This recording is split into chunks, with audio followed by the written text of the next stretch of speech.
We are your home theater and AV questions answered. This is AVRant. Want your home theater or AV question answered by Tom and Rob? Send it to question@avrant.com. Welcome to another edition of AV Rant. I'm Tom Antry, and I'm here with Rob H. This is AV Rant. It's your home theater and AV questions answered. I didn't watch the Oscars, but I saw most of who won what, and yeah, that's it. I literally could not care less. Yep. Okay, so if you've lived in Florida for any length of time, you know that it's who you know at Disneyland or Disney World, or whatever they call it down here. It's who you know, right? It's who you know. Because Okay. if you know somebody, because like everybody in Orlando works for Disney in some fashion if they can, because you get free tickets and can get people in. Anyways, we know people who know people. Okay. And we got to go on the new Pandora ride, which apparently is like the hot thing. Yeah, I it's had an no Avatar idea. thing. Yeah. Yes, the Avatar, the Pandora, whatever the beast. You ride the dragon things, Okay. banshees things, whatever they're called. Anyways, they open the park up 2 hours early to let people go stand in line for 2 hours before the park opens, in order to get onto this ride.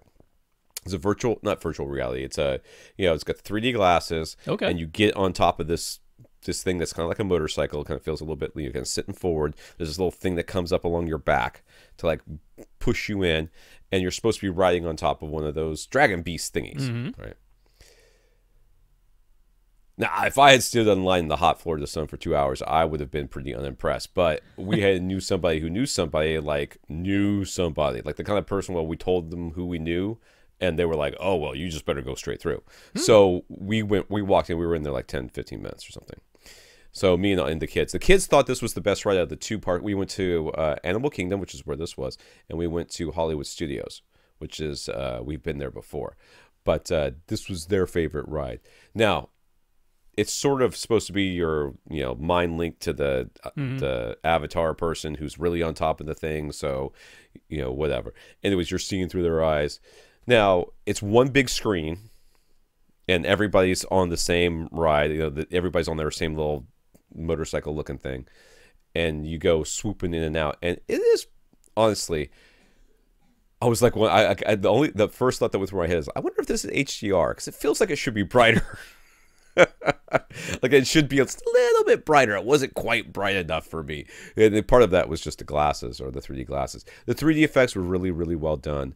The motion was very well done, and the way they have this whole thing set up is, when the dragon thing lands, the banshee lands, it kind of shudders under you. You can feel it breathing. They have like these air bladders that go in and out between your legs, so you can kind of feel it breathing underneath you. There's like when you go through water and this is a water spray, you get sprayed with water convincingly. It's not like there's a little hose right in front of you that hits you right in like one spot of your face. It's like a mist that you go through, and you can smell the forest as you're going through the forest. You can smell the sea as you're going through the sea. Like, it's a truly impressive, I want to call it 4D experience. Yeah, it's been called that. So this is pretty awesome. It's pretty okay. All right. It's pretty all right. So I guess check it out if you get a chance. You've got literally all day to kill. Yeah. To do this thing. Now, we are going to do a quick review today. I got a pair of headphones in a while back, and my son kind of commandeered them, has been using them. Okay. I got his impressions, but they were worthless, so I'm not going to give you his impressions because he has no idea what he's talking about. So I listened to him. They are from I keep wanting to say QVC because that's what it looks like. OVC. I've got them right down here. Hold on. I got to reach down. OVC headphones. So what they are is sort of in-ear headphones, right? And they've got not only the little rubber tippy thingy that you shove into your ear, but they have sort of what do you call this thing, Rob? This little brace thing like a hook. That goes up the side. It's not a hook that goes around your ear. It actually goes inside your ear. Oh, okay. To kind of push it and keep it in place. Now, I liked the fit of these. I thought the fit of these was pretty good. Now, their claim to fame, these are the H15 active noise canceling, blah, blah, blah, with bass boost and blah, blah, blah. So this is the thing, right? So you've got the headphones, and then very soon after the headphones, there's an inline control. where both the headphone 2 cords meet together. Then after that, it goes back down into one single cord. It's got the braided fabric covering, which some people don't like because it makes noise, which is true, but that's just sort of neither here nor there. It's got a right angle hook at the end, and then right towards the very bottom, they have this little black box thing. This is the active noise canceling. So you press the button and the active noise canceling turns on. I think I could probably do it. Yep, green. So that means it's working. And you press it again, it turns off. Since the lights are in and it's not plugged in, I'm assuming it runs off batteries. It does. You plug it in and charge it like with a USB-C or B, or whatever the small mini one. The mini small or micro? One. Yeah, micro one, whatever it is. Micro one, I think, the small one. And it charges. So this means that you do not have to actually have them plugged into anything to have the USB work. You could just, I mean, the noise canceling work. You could just put this thing in your pocket, turn it on, and have the headphones in. And it's not doing, it's not plugged into anything. So, which is kind of nice, I suppose. It does pass through just fine. And then on the side of, I thought it was on this thing. No, it's here. On the side of the inline controls, which has the 3-button controls, volume up, volume down, and the button, which does everything else. It has an active bass. It has a bass boost button. Okay. Now, from what I can tell, they're like, we have 4 speakers in our headphones. I'm like, okay, you're making it sound like you have 4 speakers in each one. What they do is they have 4 total speakers. So one speaker does the noise, the music that you're listening to, and a second one does the active noise canceling, which of course makes sense. All right, but when you flick the little switch on, it takes that second speaker that would normally be used for active noise canceling and makes it play music. Oh, okay. Which actually sounds really bad. Okay, to my mind, it's just like this huge hump in the mid range that makes everything sound a little bit too bright and a little bit too harsh and a little bit too yucky. Okay. Without it, I feel like it's now. If you read the reviews on Amazon, they're like, these things are unlistenable unless you listen to them with the bass boost on. I'm like, I kind of totally disagree with that. I feel like they play flatter and more even without the bass boost. And then when you switch the active noise canceling on, if you have the bass boost on, now it's trying to play music and do the active noise canceling at the same time. So everything sounds totally weird.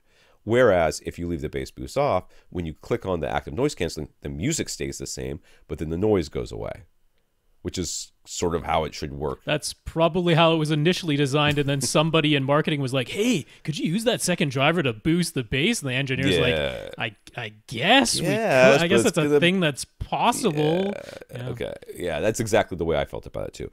So the downsides. The upsides, the noise canceling works really well. They're cheap. I think not on sale at Amazon, they're $50. Yeah. So for active noise canceling, $50 is a pretty good deal. They're comfortable enough. They have multiple tips that you can use and that sort of thing. But it's pretty cheap. And not only that, I've seen them on sale at Amazon for like $20 or $30 from time to time.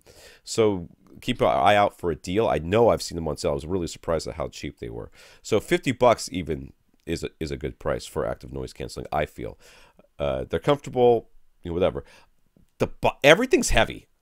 It's got this inline control thing that's heavy. They actually have a clip right next to the inline control. It does move up and down. You can move it. But you absolutely need this, because if not, like, the whole thing will pull out of your face without it. And this thing near the end, it's just heavy.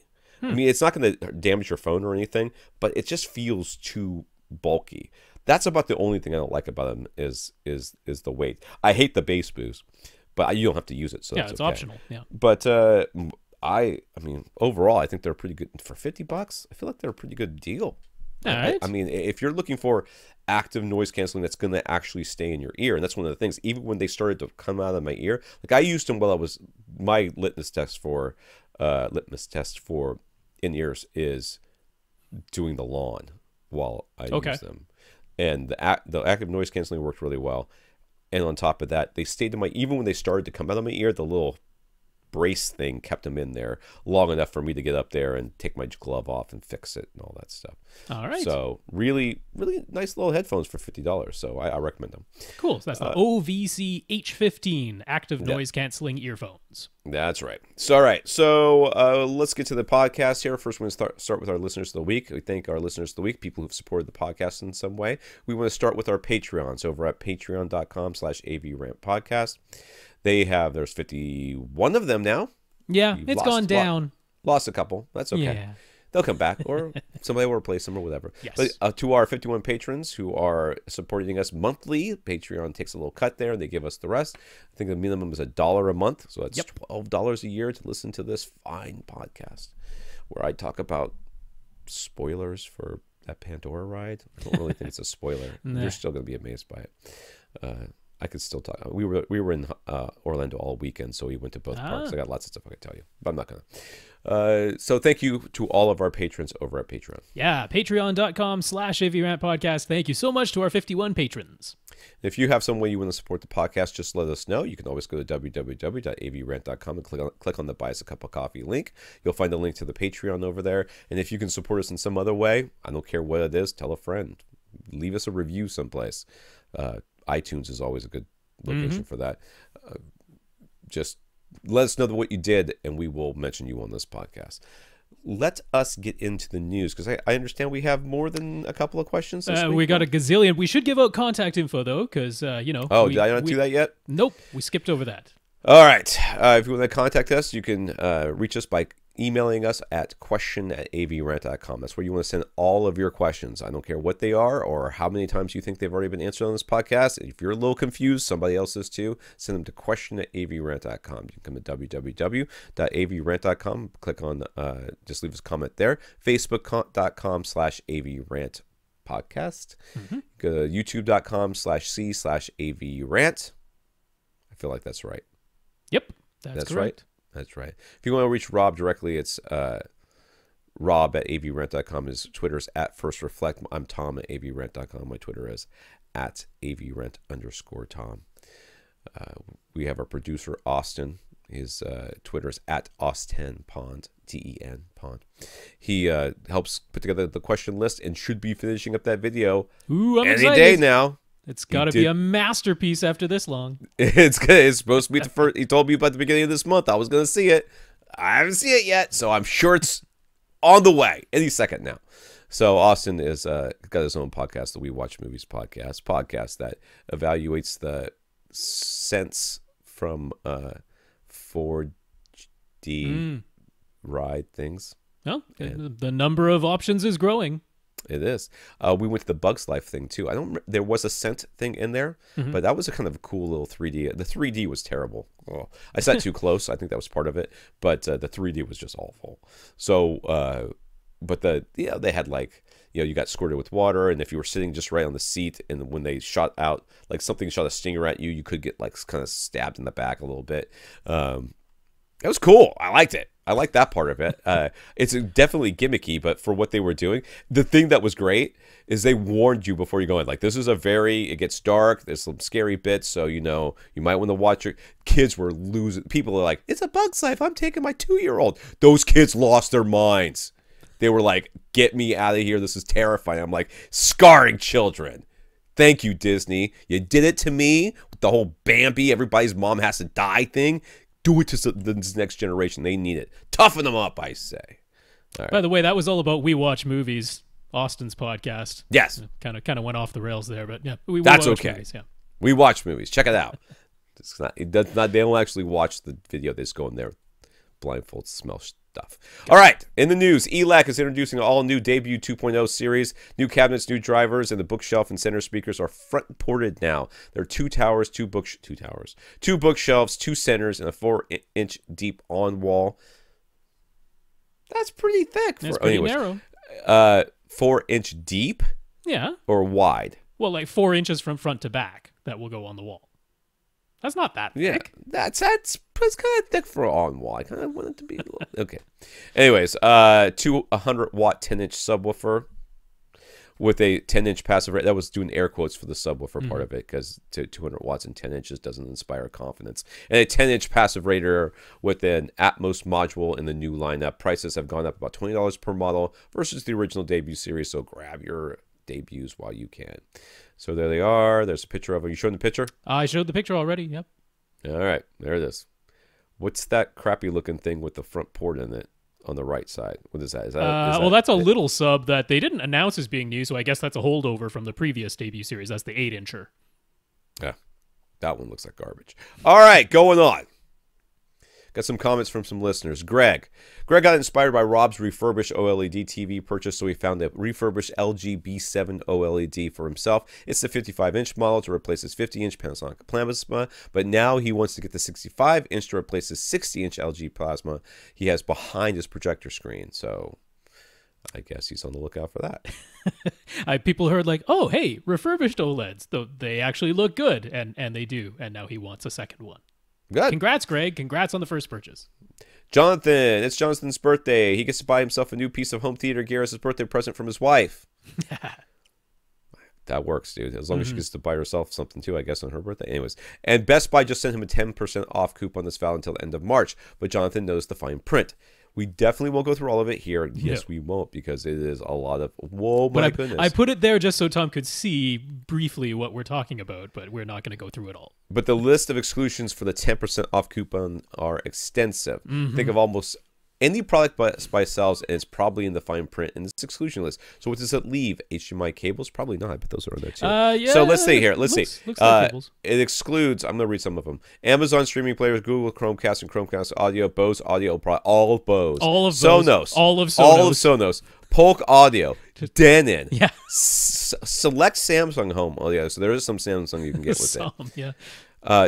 Select Samsung Home Audio TVs, Blu-rays, and DVD players. So some of them you can, some of them you can't. So all of Sony. Yeah. Oh, I'm sorry. Sony Home Audio TVs and 3D glasses. Okay, so if you can find something from Sony that's not home audio, TV, or 3D glasses, Blu-ray players, DVD players, and set-top boxes.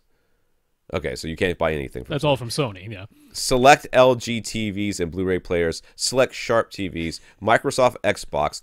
Any of that. Sony, PlayStation, and Nintendo gaming consoles off. All gaming. Why did you just say all gaming Why consoles? Why did you say first? all gaming consoles to begin with? Apple HomePod, Apple let's Watch, not read Apple them all. iPod, Apple. No, but look, it's all the. Why are you listing all the? I just say all of Apple. You can't. Maybe an Apple gift card you can get. So, Jonathan, what I noticed there is it doesn't mention computer stuff. So I guess computer stuff you can buy with 10% off. No cameras, no lenses. No. Maybe get yourself a hard drive, because I'm pretty darn sure Jonathan already has an NVIDIA Shield, which was another thing I didn't see listed as an exclusion. But maybe get yourself a hard drive for your NVIDIA Shield. Any drone that's over $500 you can't have. Yeah. No iPhones or accessories. No, nothing. Martin Logan it Motel, is Macintosh, one of the longest lists of excluded items I've ever Sennheiser, seen. JVC, Epson projectors, Sunbright TVs. I don't even know what that is. That's the outdoor TVs. Yeah. Okay. B&W, Rotel. I already said that. Universal Remote, Peachtree, Savant, Sonos. Oppo. They sell Oppo? I know that. I guess. Through Magnolia. If you're in Puerto Rico, you're completely out of luck because it excludes all the stores there. You can't do it at the kiosks. You can't do it online. Yeah. Yeah. I don't know. They really should have just listed what you are allowed to take 10% off. They should have put the much shorter list. Instead of that, they could have just put the pictures of each thing you're allowed to buy. Yeah. Yeah. All right. Let's go. It's not worth it. Mike. Mike has backed up his movie collection as MKVs. Many of his titles are in 1080p, some are in 4K SDR, and some are in 4K HDR. They all have lossless audio. My wife is working on the computer in the other room. I can tell because I get all these backup notices. All right.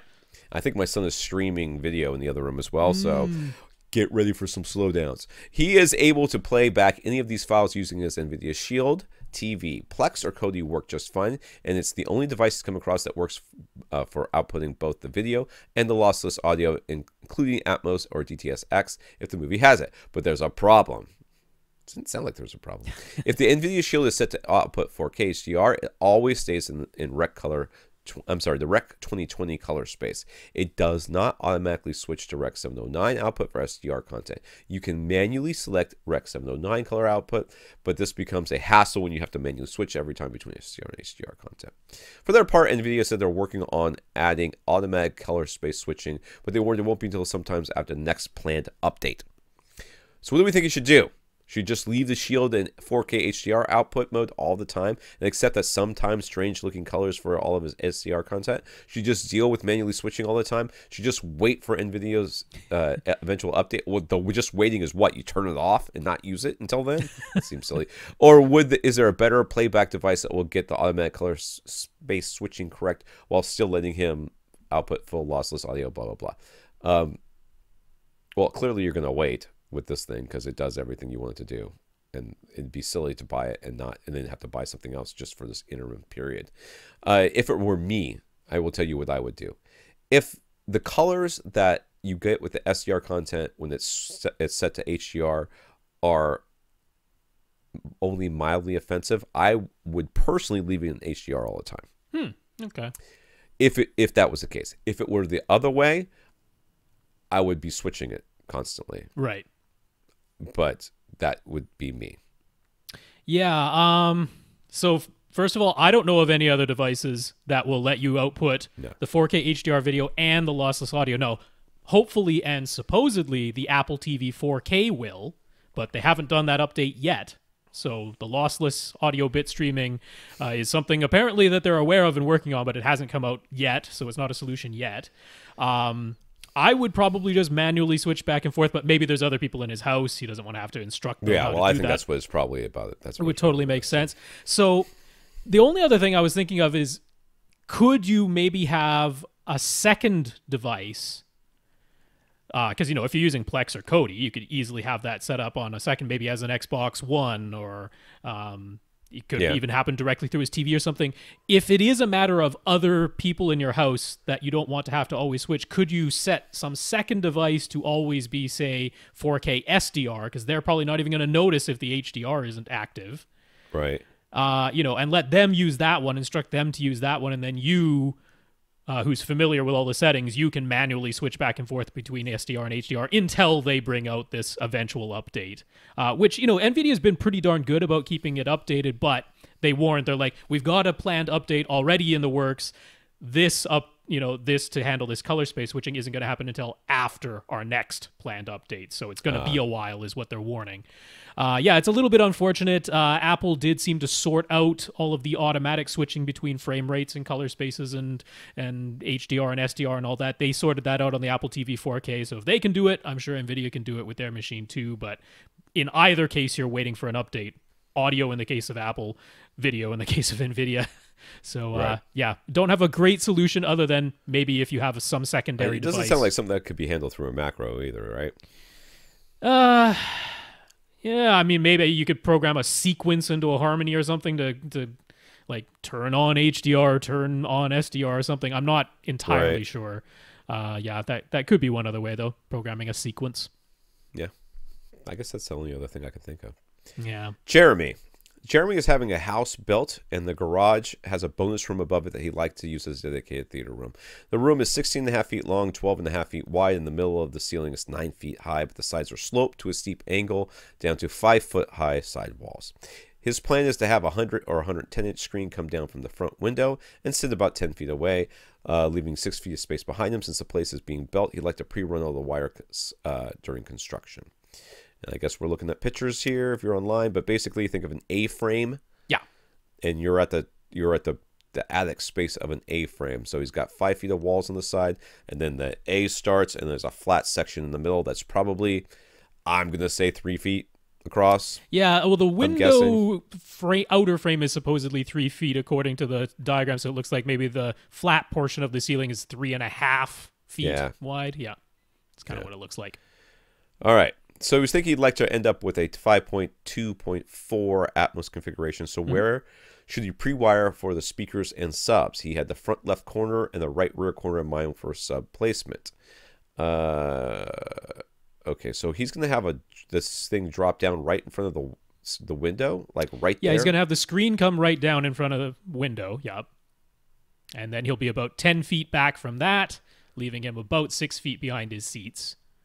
I'll be honest with you. I'm a little wondering why he's even considering a drop screen at all. So that he can still access the window, I would imagine. Why would you need to access the window? I mean, why got to access the window? It's a home theater, right? Is he going to open the window at some point? Is that the thought? He's going to open the window at some point? Possibly. Or maybe you're required to have an egress window or something. Required by who? Fire code. Whatever, dude. The fire marshal's not coming to your house. Fire marshal's not coming to your house. I did want to make a note, just in case, because you know, this sloped ceiling, so those sidewalls are only 5 feet high, And then he does have this very steeply sloped ceiling. Yeah. So you do need to be aware, if you go to the 100 to 110 inch size, the case of a drop-down screen is going to be about 9 feet wide. It's going to be between 9 and 9.5 feet wide. It's going to hit the ground.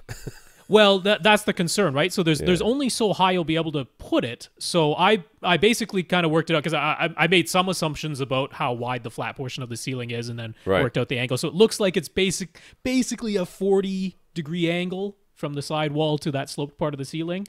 That's more or less what I'm getting. That, just eyeballing it, that looks like it could be about right.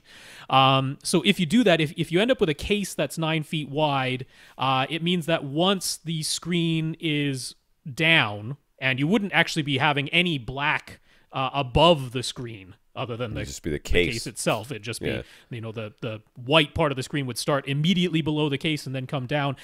You're looking at having 1 to 1.5 feet. It depends a little bit on how much of a bar at the bottom of the screen there is in that, but you're looking at about 1 to 1.5 feet below the screen. Now that's okay.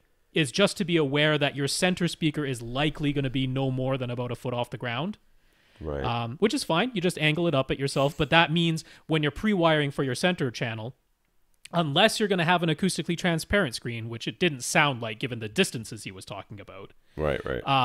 Just be aware that you're probably going to want to wire your center channel close to the floor, because that's where it's going to end up. And to be honest, I if I were him, I would consider not doing that at all. I would consider having a acoustically transparent screen that was... I would almost go false wall here, to be honest with you. Or you could even get one of the ones that is like on a stand. Yeah. Like it has legs, You're right. Something like that. Because that would allow you to, in an emergency, move it out of the way and get to the window, if that's a concern. Something along those lines. But my thought here is that he's going to want to have, I think he I don't know. You could have a smaller screen and pull it towards you. Yes. First of all, that makes your screen cheaper. Most of the times, depending on if you go with something custom, but and it will give you the ability to get behind it if you needed to go get your whatever. At this point, you're going to have speakers that are real close to the ground, 9 feet across, and this is a 12-foot wide room, 12.5 foot wide room. So you're only looking 3.5 feet. Well, the screen isn't 9 feet wide though. You have to remember the case of a motorized drop-down screen is wider than the screen itself.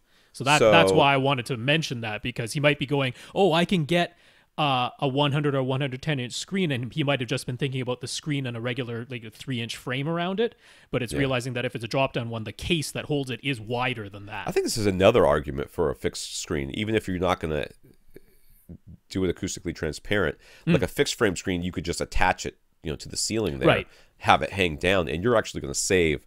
You might get yourself another 6 inches at the bottom of this thing. Well, you might actually be able to fit the 110, because working out for the 9 foot wide, that's probably a 100. Yeah. If it's the 9 foot wide case, so you might actually be able to get that 110 inch size if you went fixed frame.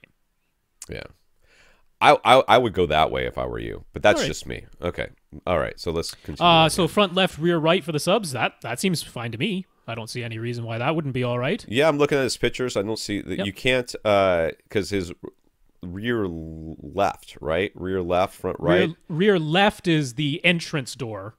So rear right, he does have a small corner. Rear right, that looks like it's a door that goes into, I don't know, maybe he's a powder facing room or a he's facing the window, so it's the rear left that is going to have the subwoofer in it. The front right would have the subwoofer in it. Right? No, he said rear right corner. So rear right corner is the closet door, but it swings away. It swings into the closet, not into the room that he's using as the theater. Yeah, but why wouldn't you put it on the other side where there's actual a wall there? I mean, there's a corner to put it in. Yeah, so it could go rear left and front right. That would also be fine. Basically what I'm saying. Honestly, if the walls are open, why not just wire all 4 corners? Because it's not that much money to throw subwoofer wire into the walls. I mean, I don't think you need to, but yes, you could do that. I mean, it's front right, rear left seems like the right thing. But again, if you're only going to have like 1.5 feet below your screen, and you're going to be really playing with the angles here and sight lines and stuff like that. There's a chance, and you're going to have to put a speaker there someplace too. That's why I kind of like the idea of moving the screen a little bit into the room. and then making it a little bit smaller so that you get the same viewing angle, but gives you more space behind it so that you can put things like subs back there. Do it with like a 92-inch or something. Something like that. I like that idea a little bit better. Smaller case, even if you want to do the drop down still, it would drop down, but maybe 2 or 3 feet into the room. Yeah, yeah, like 2 feet into the room with a 92 would work out really nicely. Acoustically transparent if you wanted to, so you could have a higher, but even then, the center channel is going to be able to be higher anyways. Yeah. So I know I like the idea of moving it into the room. I can back that. All right. As for your surround speakers, I mean, you already picked out where you want to put your seat. So on the side walls, a slightly above ear level, not very much, and just a teensy bit behind you. Yeah. And that's it. Yeah. That covers your speakers. Right. The surround speakers. Now the 0.4s, it depends on what he wants. If he wants rears and fronts, or... Well, that's his very next question. Okay, well, we'll get to that in a second then. He doesn't have any space for surround backs, really. Not good ones. Yeah. So I agree. 5.2.4 makes sense. Makes sense, right. Where should his Atmos speakers go? Should he plan for front heights and top middles, or top fronts and top rears? What is best? Can you just wire for all of them? Just wire for 6? Wire for 6. Well, we'll go back to the old standby. Would you prefer to notice that things are directly above you, or would you prefer more of an enveloping sound is kind of moving around above you, but it's not quite so pinpoint noticeable? If you want it pinpoint noticeable, go for top middles, and then it's going to have to be front heights. Put them 5 feet in front of you. If you would rather have the slightly more enveloping and not quite so noticeable, go for top fronts and top rears, and basically put them 4 feet in front of you, 4 feet behind you, which should be doable. Yeah. 6 feet behind you, 10 feet in front of you. So I'll be honest with you. I've got the top middles, and I don't feel like they're pinpoint noticeable. So I think it's going to be 6 of one, half dozen of another.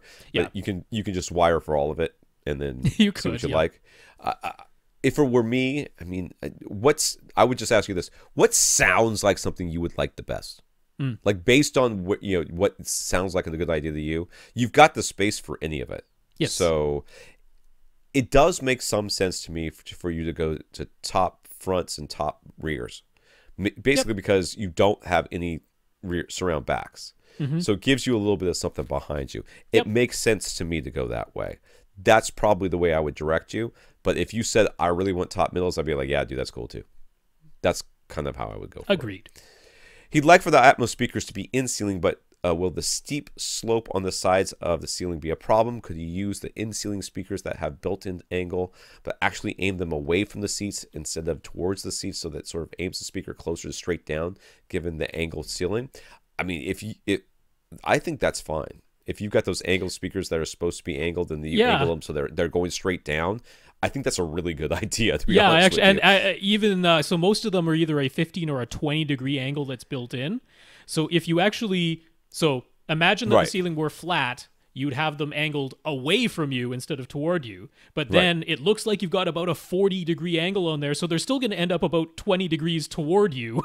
Even though you installed them aiming away from you. But that'd be fine. I actually think that's a pretty good idea, because 5 feet on the sidewalls definitely is not high enough. No, it's not. And then anything else would have to be, like, you could use focal little birds on their little pivot mounts. That would work too, yeah. You know, those. But if you want them to be in ceiling, I agree that going for the ones that have the built-in angle, but then twisting them the opposite way of what a flat ceiling would normally have you do, that makes a lot of sense. I like it. Yeah. Dan. So Dan is pretty happy with his current theater setup, but like the rest of us, it's never really finished. He'd like to improve things further if he can. Dan, walk away. Walk away from the theater and just enjoy it while you can. His room is set up to be 17 feet long, 23 feet wide, and 9 feet high at the peak of a ceiling, although the front and back of the ceiling are sloped, so the front wall and the back wall end up being 7.5 feet high. It's a little bit similar to the last question. Similar, but wider, much wider. That's right. And he's not looking into the A, like the A is not above him. He's going to the side. So the short wall is where his screen is. Rotated 90 degrees. Yeah, his short wall is where his screen is. All right. He's using a 135-inch acoustically transparent screen from Elite Screens. It's acoustically transparent, but it is literally on the wall. Am I not seeing this correctly? Well, there's a reason for that. But he has not put any of his speakers behind it yet. There is an empty cavity in the wall behind his screen, but he isn't sure if he should do anything special before putting speakers into that cavity. What do we think? Can we see the cavity?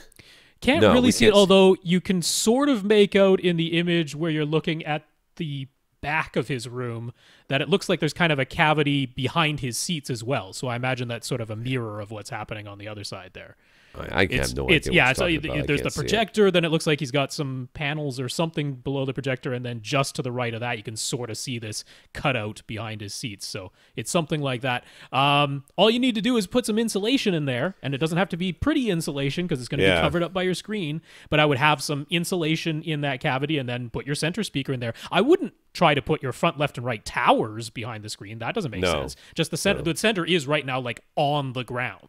So if the cavity is you could have the center in the cavity, just put some insulation in there, center speaker in there, and done. Perfect. And this actually speaks to our first question quite well. I mean, look at where this guy's center channel is. I mean, this is where your center channel is going to be if you continue along the path that you could go a foot off the ground, maybe.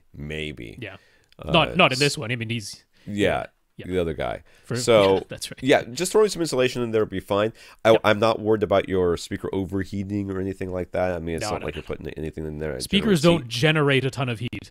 Yeah. So I think that would... do I think that you're going to notice much of a difference? I think that in this case, there is a chance. And the reason being is that if you're finding that things are... You may find things a little bit clearer, like a little crisper. Meaning that if it's coming up at you and has to go through your feet. I mean, I'm looking at his picture and his feet are literally in the way of his center speaker as he's taking the picture. Right. It would be near his ears, one would think. Maybe not, but I mean, there's a chance that you might find things to be a little bit crisper. Do I think it's going to be a monumentally large difference? No, I don't think so. But I mean, since it's there, I would say it's worth doing. I would do it. He'd like to maybe upgrade his receiver and expand to Atmos. Is the Marantz SR6011 still the most cost-effective choice? I mean, it depends on how many speakers you want, right? I mean, if you're going to do Atmos, we always say it'd be nice to have 4, which means you need something that can do at least 9. He hasn't told us how many he's got. I'm looking at a 5-point something system. Oh, right because his seats are very close to the back wall. Right. So yeah, I mean, it's a little bit tricky because ideally you would lower your surrounds, but he can't really do so on his left side because it's above a door. There.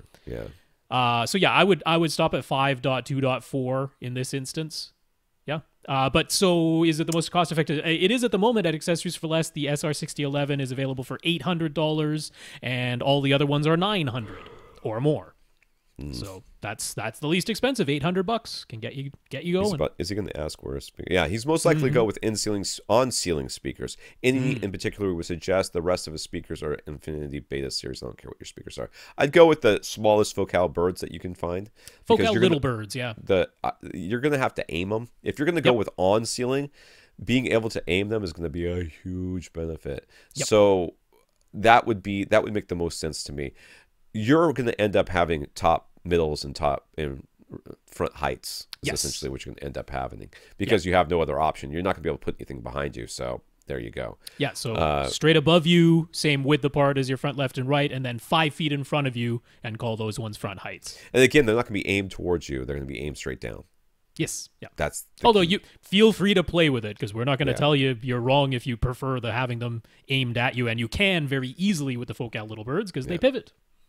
You heard us talk about different ceiling speaker configurations. How does that actually work in terms of what the receiver does with different Atmos soundtracks? If you use different overhead speaker positions, how do you know which of the 4 overhead positions would be best? Well, we just kind of discussed this. There is no perfect answer for that. It's really about your room. And in your case, your decision is made for you based on your seating.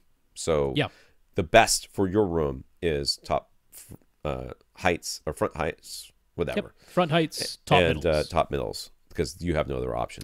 Yeah, and how does the renderer work when you like, let's say you went front heights and top rears, which we don't hear a lot, but it's totally a possible combination. How does the renderer treat that differently than top fronts and top rears, or front heights and top middles, or top middles and rear heights, whatever your combo is? Honestly, because I've played around a little bit in my setup, it's kind of just left and right, forward and back. Yeah. That's honestly what it breaks down to. And if you're wondering, well, then how could you have 6 overhead speakers like what the new X8500H can do? It is rendering the object, so it's saying, okay, this sound object is starting in the rear right, let's say, and that object is moving to the front left. So as the object moves there, if you've set up something with 6 overhead speakers like the X8500H could do, it'll just say, okay, well, as that object moves, I'm going to pass it through the top middles because that's where the object would go. But for most of us who are going to have 4 overhead speakers, it's pretty much just left to right, front to back, and whatever you have, that's how it's going to move it. You're basically telling your receiver, or at least the Atmos renderer, how far away your speaker is from your seated position. That's all you're doing with these positions. You're telling it on what side of the room it is, if it's front or back, and then how far away it is. Because they tell you, if you're this far away, this is that speaker. If you're this far away, this is that speaker. If it's right over your head, it's this speaker. So all you're basically doing is that, giving it that positioning. So it knows if it's a top middle, it doesn't have to be nearly as loud, or the sound has to do specific things than if it was a top rear or a top front. So, that sort of thing. All right. He already knows he wants to replace his 10-inch Infinity subwoofer. That's a very good idea. But do we have any other ideas that we think would really improve his setup? We usually say room treatments, but I think you already have some in here. He's got some behind his seat, it looks like. But other than that, he's got his curtains. He's got carpet, at least, so that's significant. But there is a fair amount of bare space. Now, putting the insulation in the cubby behind your screen will be a help. That won't hurt. That won't hurt anything. I wouldn't mind something on these flat angled ceilings. That's a very reflective looking ceiling. Right. The sidewalls too. I mean, at least the one I can see, you could probably throw something up on the sidewalls, maybe even behind the speakers or that sort of thing.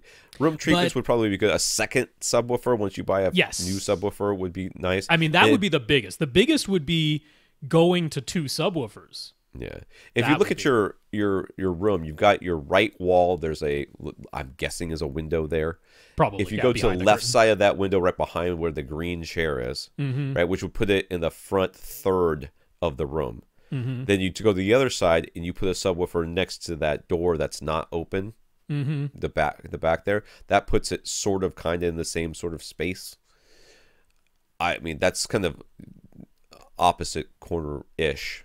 I mean, you could it's like left wall, right wall, slightly diagonally offset across from each other. Yeah. You could also do corners. The corners, the front right corner, the back left corner. That seems like the only 2 places that would work, because you could put it kind of right behind that door, maybe. I'm a little confused as how much space there is behind that door. I got to be honest with you.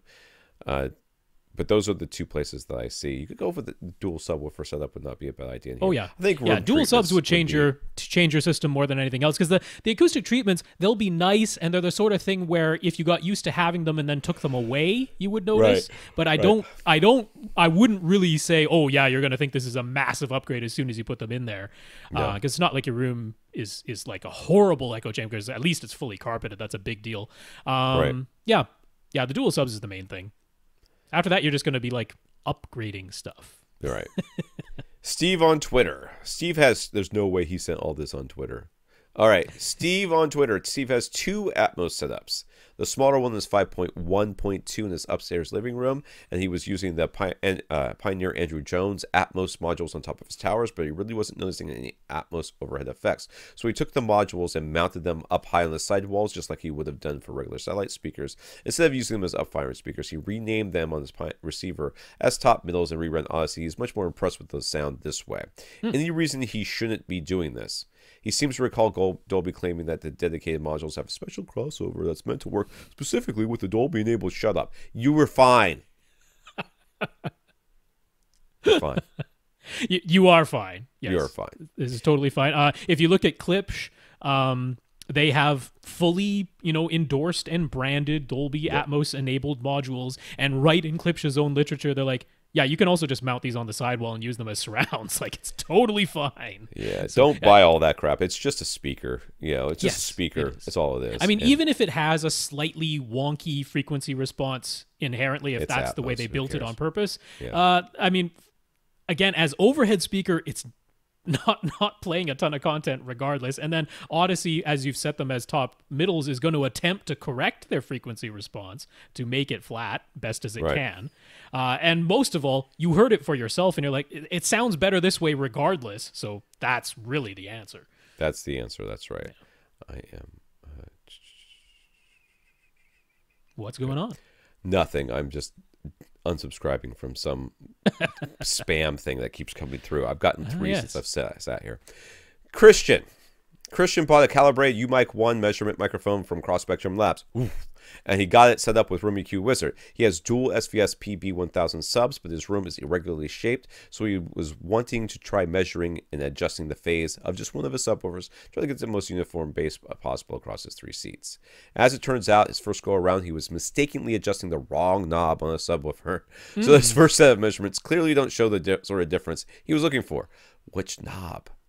Was it the volume knob? I believe he was adjusting the crossover knob instead of the phase knob. Okay, not the phase knob. There are too many knobs on the backs of those things.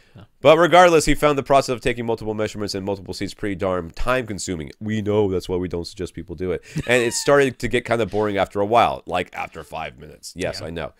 Is it really just a process of taking a seemingly infinite number of measurements?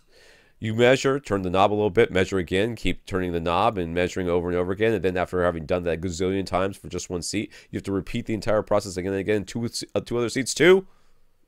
Yeah, that's kind of how it works, dude. Yup. That's really that's why I tried to warn people that it is if you cannot, so if you do not have a rectangular room, if you do not have a rectangular room, and or you cannot place your subwoofers optimally within a rectangular room, you're kind of stuck doing this trial and error, tedious, painstaking process. And this is why we sometimes say in rooms like this, if you don't really care about the other seats, you're just better off. Get one sub seat working well. Get the one sub, the one seat working well. But he says, like, he himself sits in 2 out of these 3 seats. He'll switch positions. And take so he 2 does measurements with Odyssey and just let Odyssey fight it out. Do it as best it can. But yeah, this is the process, unfortunately. Particularly with 2, if you had 3 or 4 subs, you could try using that multi-sub optimizer software, which essentially still requires you to take all the measurements, but it does the number crunching itself rather than you manually looking through all your measurements, looking for the measurements of the 3 seats where one phase knob position across all 3 seats resulted in uniform bass, because that's a whole level of analysis you haven't even got to yet, and that's going to be a time-consuming thing too. So if you had 3 or 4 subs, you could use the multi-sub optimizer software. It says you can try to use it with 2 subs, but it really can't do what it's designed to do with only 2 subs. It's honestly meant for 4. That's what the multi-sub optimizer software was meant for. So yeah, sorry, man. It's a tedious, time-consuming process. That it is what it is, and you've got it exactly right. That is what you have to do. The subwoofer cable going to one of his subs to be picking up a bit of a hum. It is running right next to his cable TV coax cable, and if he separates them, the hum in his subwoofer goes away. What subwoofer cable would you recommend to mitigate this? It's really kind of unusual for this to be picked up. The 2 ways that you can try to mitigate this are making sure that you got a subwoofer cable that's well shielded, and making sure you have a coax, whatever the cable you've got from going to your cable TV box is also well shielded, or don't run them parallel. You're going to have them cross at a right angle and then go in different directions. They might just have to, though. That might be the case, but just well shielding. So what would be a good example? Just about anything sold by Blue Jeans Cable. Yeah, Blue Jeans. If you really want to be sure, you go Blue Jeans, because that's broadcast quality cable. That's the stuff that can run 300 feet without picking up interference. They used to be cheap. They are no longer cheap. They are expensive, but they are not. They are expensive because they are the best. Not like MIT cables or some of this other garbage out there. Or Monster they physically use the best cables, the best methods. They're overbuilt. Like if you want to buy an HDMI cable and you're like, I don't know what HDMI 4.0 is going to look like, but I want to try to be ready for it, buy a cable from Blue Jeans Cable, because at the very least, it will not be the worst cable you have ever bought. It'll be the best one you could have bought at the time. So, but before you do that, I'm going to suggest you try something that's going to sound super silly, but it's ridiculous how many times this works. Right now, the end of the subwoofer cable that's plugged into your subwoofer, unplug it from the subwoofer and plug that end into your AV receiver, then take the end that was plugged into your AV receiver and plug it into your subwoofer. Because there are a ton of RCA cables out there where they only connect the shield at one end. And they do that because if you have a ground loop problem, that'll exacerbate it as having the shield properly connected at both ends of the cable. So a lot of cables are built with the shield only at one end of the cable, which means it's only effective on the grounded device. That's the only side that's going to be effective, because the other one doesn't have an electrical connection to get the noise into ground, which is what the shield is doing, is just shunting the noise into the ground. So if it isn't on the grounded device, it doesn't work if it's not connected properly. So yeah, that's free. So before you go buying a cable, just try flipping it the other way. Sometimes it works. Right. So after playing a bit with RMC Wizard, he rewound Wipeow. He did things a little bit differently than his previous Wipeow setup in that he used a large box to get the Wipeow microphone closer to his seated ear level. The trim levels and distances all came out weird. So what should he do? And could his old setup have been way off too, the way these new measurements seem to be? It keeps setting his subwoofer trim level to minus 10 dB, but clearly doesn't sound right to his ears at that setting. Well, you set it on top of a large box, which can resonate and can also reflect sound as it bounces off of it. So yeah, I think the large box was probably an issue here. Yep. Do you not have a stand of some tripod sort? Well, that's what I'm thinking, like a tripod for your camera or a anything, because most of them will attach to your tripod. In fact, the camera I'm using right now, which is a camera for your computer, has a little screw at the bottom that will go into a tripod. So I gotta believe that whatever you're using also can do that. I would highly recommend you, because you can get some cheap ones, like from any music store, is get a microphone stand with a boom. Yeah, because just what I'm using then right here. you're gonna use that microphone stand with a boom for your calibrated UMic-1 with RMC Wizard when you're taking all those measurements. Because I don't know what you're using right now, but a mic stand with a boom is like indispensable if you want to move from seat to seat and get that microphone positioned where you want it to be. Mic stand with a boom, that eliminates all extraneous noises that might be picked up because it's just holding it out there on a stick. Invest in one of those because you can pick them up for I've seen some for like $12. Yeah. And given that you're not holding a heavy microphone of any sort, totally fine for holding your Wipeow and holding your UMic-1. So yeah. So he'd like to make his next equipment upgrade now. Okay, so buy a microphone stand. Buy a mic stand. Done. Let's go. Anyways, Blue Jeans cable. He's got, you might be done after that, depending on how long that cable is supposed to be. He's got a Panasonic TC-P50C2, whatever, plasma TV, 720p to plasma TV. Yamaha HTR 3065 5.1 receiver, PS4, Vero, 4K, set-top box running Kodi, dual SVS PB-1000s, RBH Impression Series bookshelf fronts, and the big center. Yamaha HD home theater box surrounds, Harmony remote. His first thought was to move his bookshelf speakers to surround duty and upgrade to the new RBH tower as soon as they're available. What do we think should be his next upgrade? Receiver?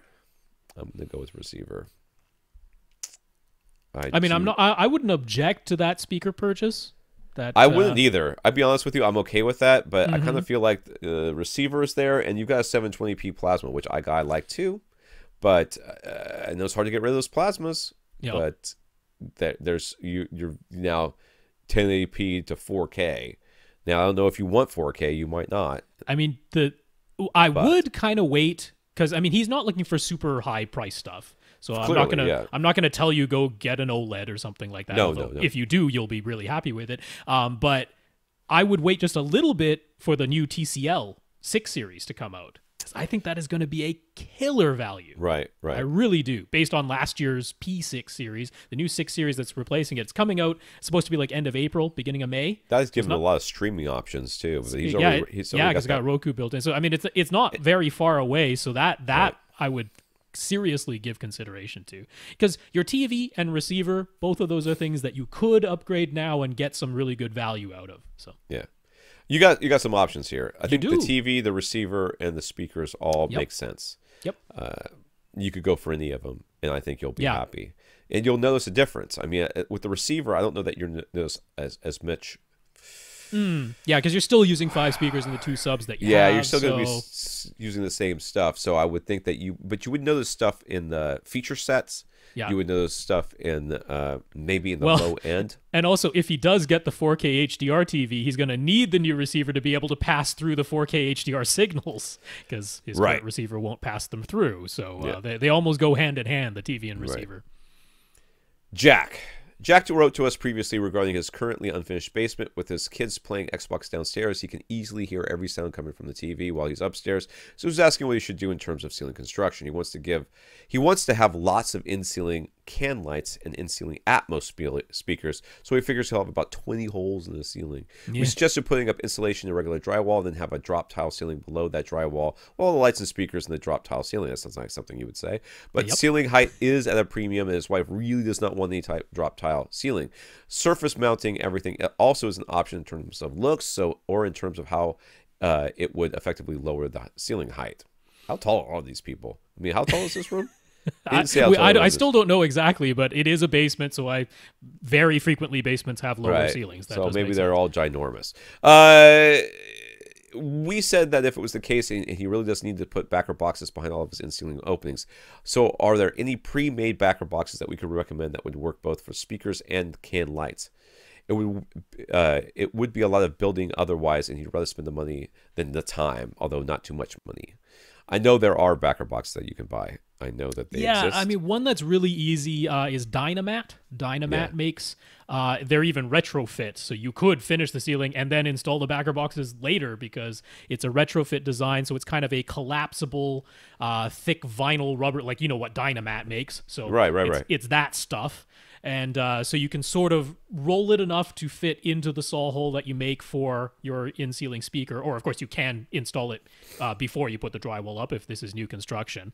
And it's pretty darn effective. I mean, it muffles the speakers. Certainly much better than just the open back of the speaker firing into the empty, bay created by your ceiling joist. It's much better than that. You could use, so that's called the Dynabox, is the in-ceiling Dynabox. You could theoretically use that with a retrofit can light. You wouldn't want to use it with a non-retrofit can light, the type that requires a fire-rated box on the back of it. Because regular can lights are not allowed to touch any sort of insulation, and there's insulation inside the Dynabox. But if you get the retrofit can lights that are already self-contained and are meant to be installed in an already existing ceiling, you could do that. However, I think there's a much better solution for your lighting. There's actually a whole thread about it over on AVS Forum, because of course there is.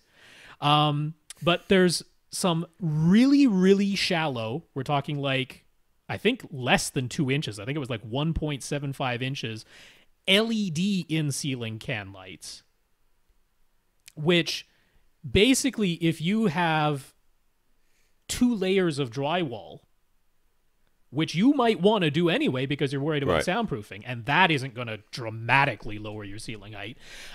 They're so narrow, these LED in-ceiling lights, that they sort of sit flush with the first layer of drywall, and then the second layer of drywall above that can be continuous.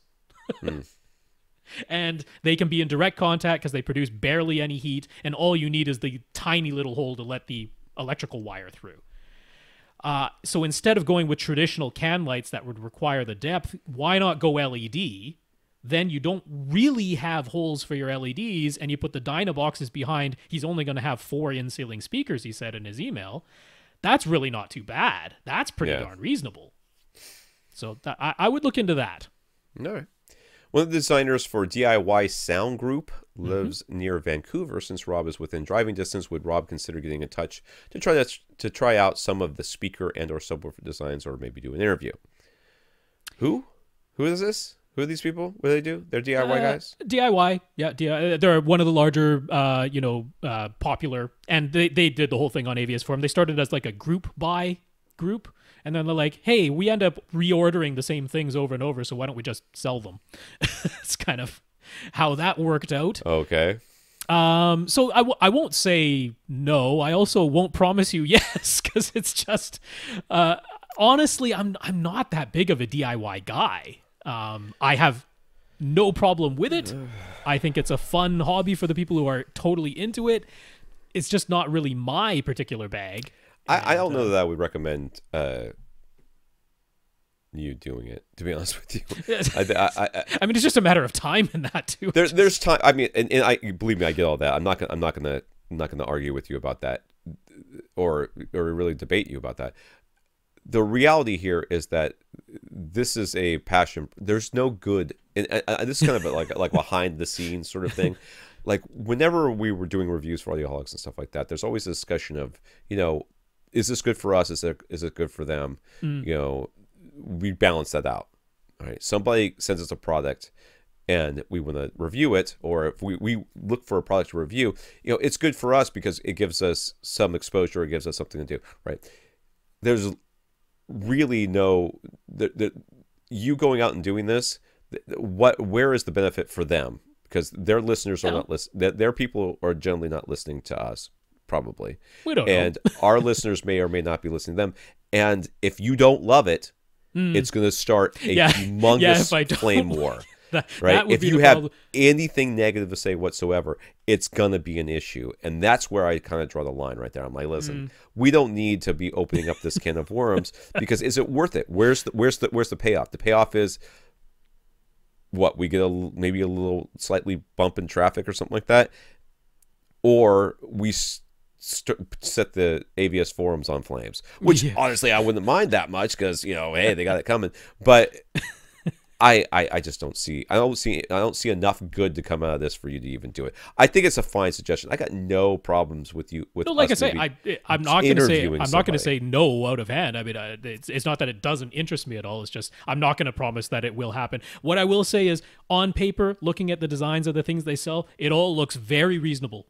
It all looks like very reasonable, tried and tested designs. I have no reason to think that it would be bad in any way. It looks like completely tried and true and tested designs that makes sense. So if somebody on the DIY with this sound group or whomever they are wanted to come on the podcast and talk about their stuff, I'd be happy to have them on the podcast for that. But to send Rob out there to go listen to some stuff and give us his opinions, I'm like, oh, I don't know, dude. There's really not a lot that's going to be good for them or for us that comes out of that. Anything less than an absolutely my mind was blown, I am throwing away my current speakers, is going to be considered a slap in the face. I don't want to go down that path. Bobby, here we go. So as a reminder, Bobby's room is 12 by 12. Not inches, but feet, with Klipsch reference series speakers all around, which means he says what a lot because he can't hear. On our advice, he was going to go with outdoor speaker depot in-ceiling speakers for his 4 Atmos positions, but his wife went ahead and bought him one more pair of Klipsch R14M compact bookshelf speakers, and he's able to make them work as top middles by installing them on shelves high up on the side walls. He still needs front heights to complete his setup, though, and he'd like them to be 5 feet in front of his seats, so that definitely means on the ceiling. There's no way to mount them near a wall with that positioning. Should he still go with the outdoor depot in-ceiling speakers? He feels a bit weird to have only one pair of speakers that aren't Klipsch, but the Klipsch in-ceiling speakers are way too expensive. He could maybe go for a half-moon shape Klipsch R14S that are meant to be used as on-wall surrounds, but they still look a bit big and weird mounted on the ceiling. Any thoughts? What, these R14Ms, how big are those? Those are not too big. Well, I mean, they're bookshelf speakers with like the 4-inch woofer, so it's the so a little huge one, but it's a bookshelf speaker. I think you just wait until your wife buys you some more Klipsch speakers. I mean, clearly that's the most. Just wait her out. Just draw a little circle on the ceiling, like the 2 little circles on the ceiling, with a little note that says "Klipsch speakers go here," and just wait for her to get them. That's what I would do. I mean, I don't think you need any of these speakers, to be honest with you. I got to be honest with you. You're sitting so close to them. They're Klipsch, they're reference series, and I'm sure you love them. And that's why I say just pony up the money for the ones that you want. I don't think you should put the surround speakers up there, because those are probably, dipoles or some nonsense like that. And you don't need that. I would put a direct firing bookshelf, the smallest Klipsch bookshelf thingy you can find, and just get us a swivel. But see, then I'm worried that you're going to end up with like a pair of quintets or the Icon series or something that sounds awful. Garbage. Because the really cheap stuff they make, I know likey. So it is going to end up being like something out of the reference series, which will look kind of big mounted to your ceiling. There's no way around that. Or, I mean, the thing is, there is no point going for Klipsch in ceiling speakers, because they do not resemble any of their other speakers in any way. Right.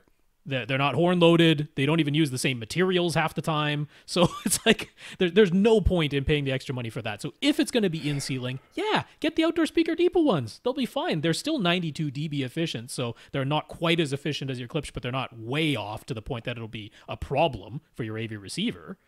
So if you want in ceiling, just get the outdoor speaker depot ones, man. They're affordable. They'll still sound great. As front heights, you're never going to notice the timbre mismatch. So, and just think, I mean, if comes down to it, you can take those other Klipsch speakers and put them in your office.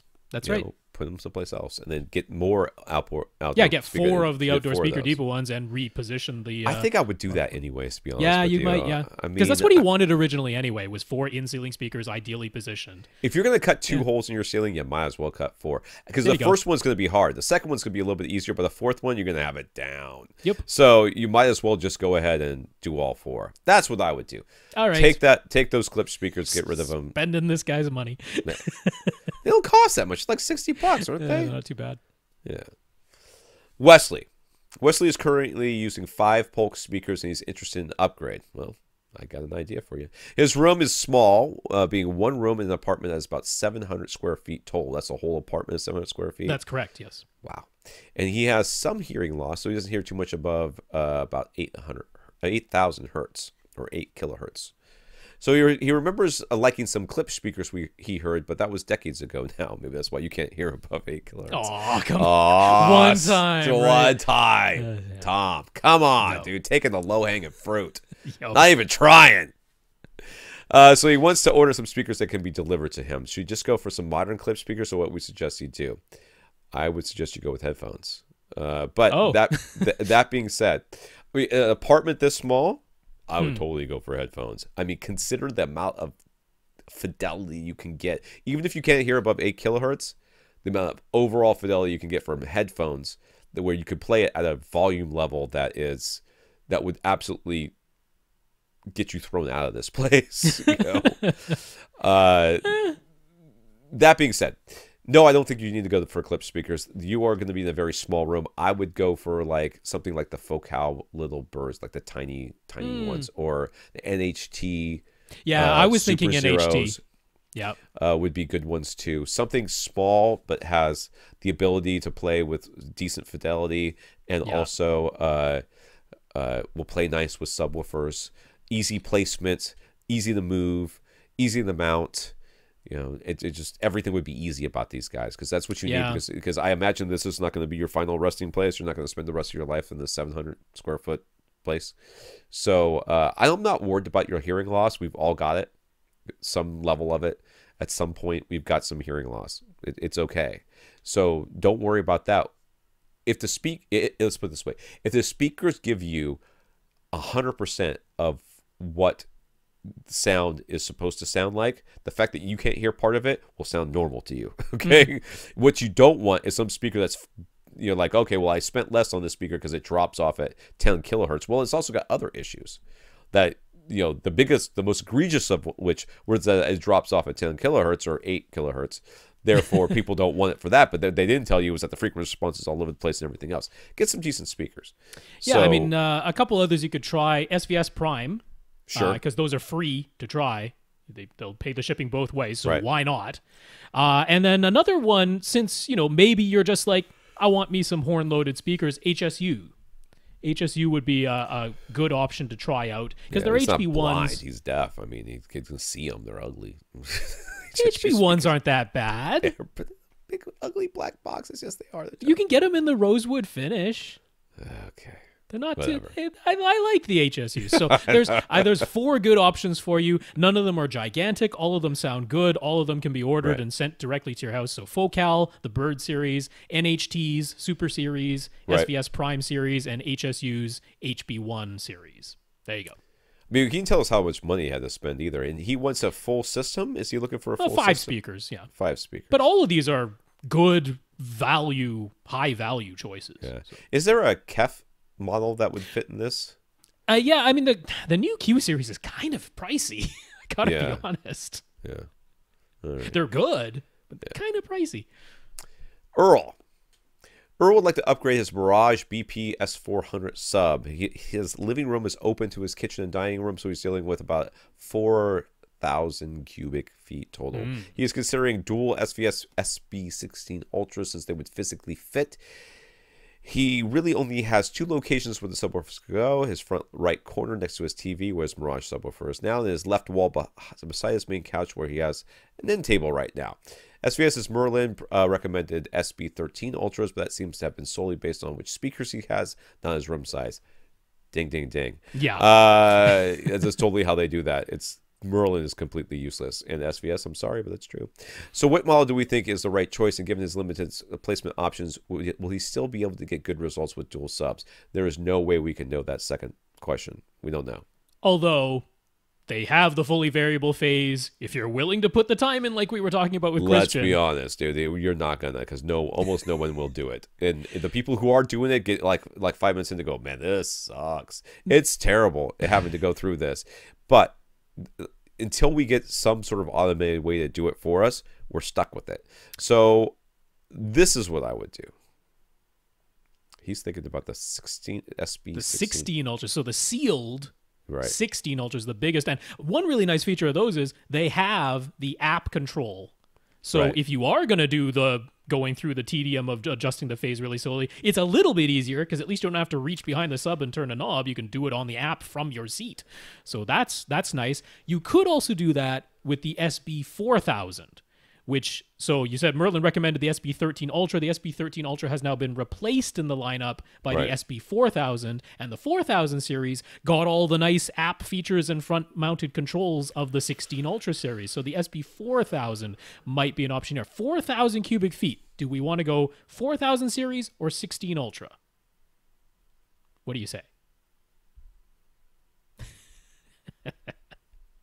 I'm kind of looking at that end table, thinking to myself, okay, is that as big as a SB-16 Ultra? It kind of is. Yeah. The 16 Ultra, even though it's sealed, is not small.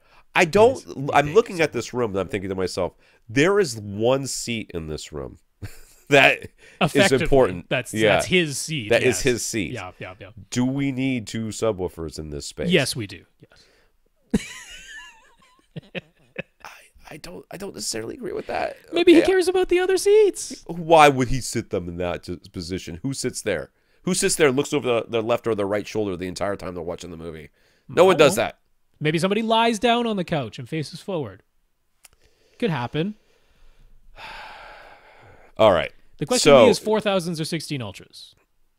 4,000 cubic feet. 4,000 cubic feet. I feel like you can get away with the 4,000s. I really do too. I don't think he needs the 16s, but I don't think you want to fully pressurize the space anyways, because I think those lamps will shatter.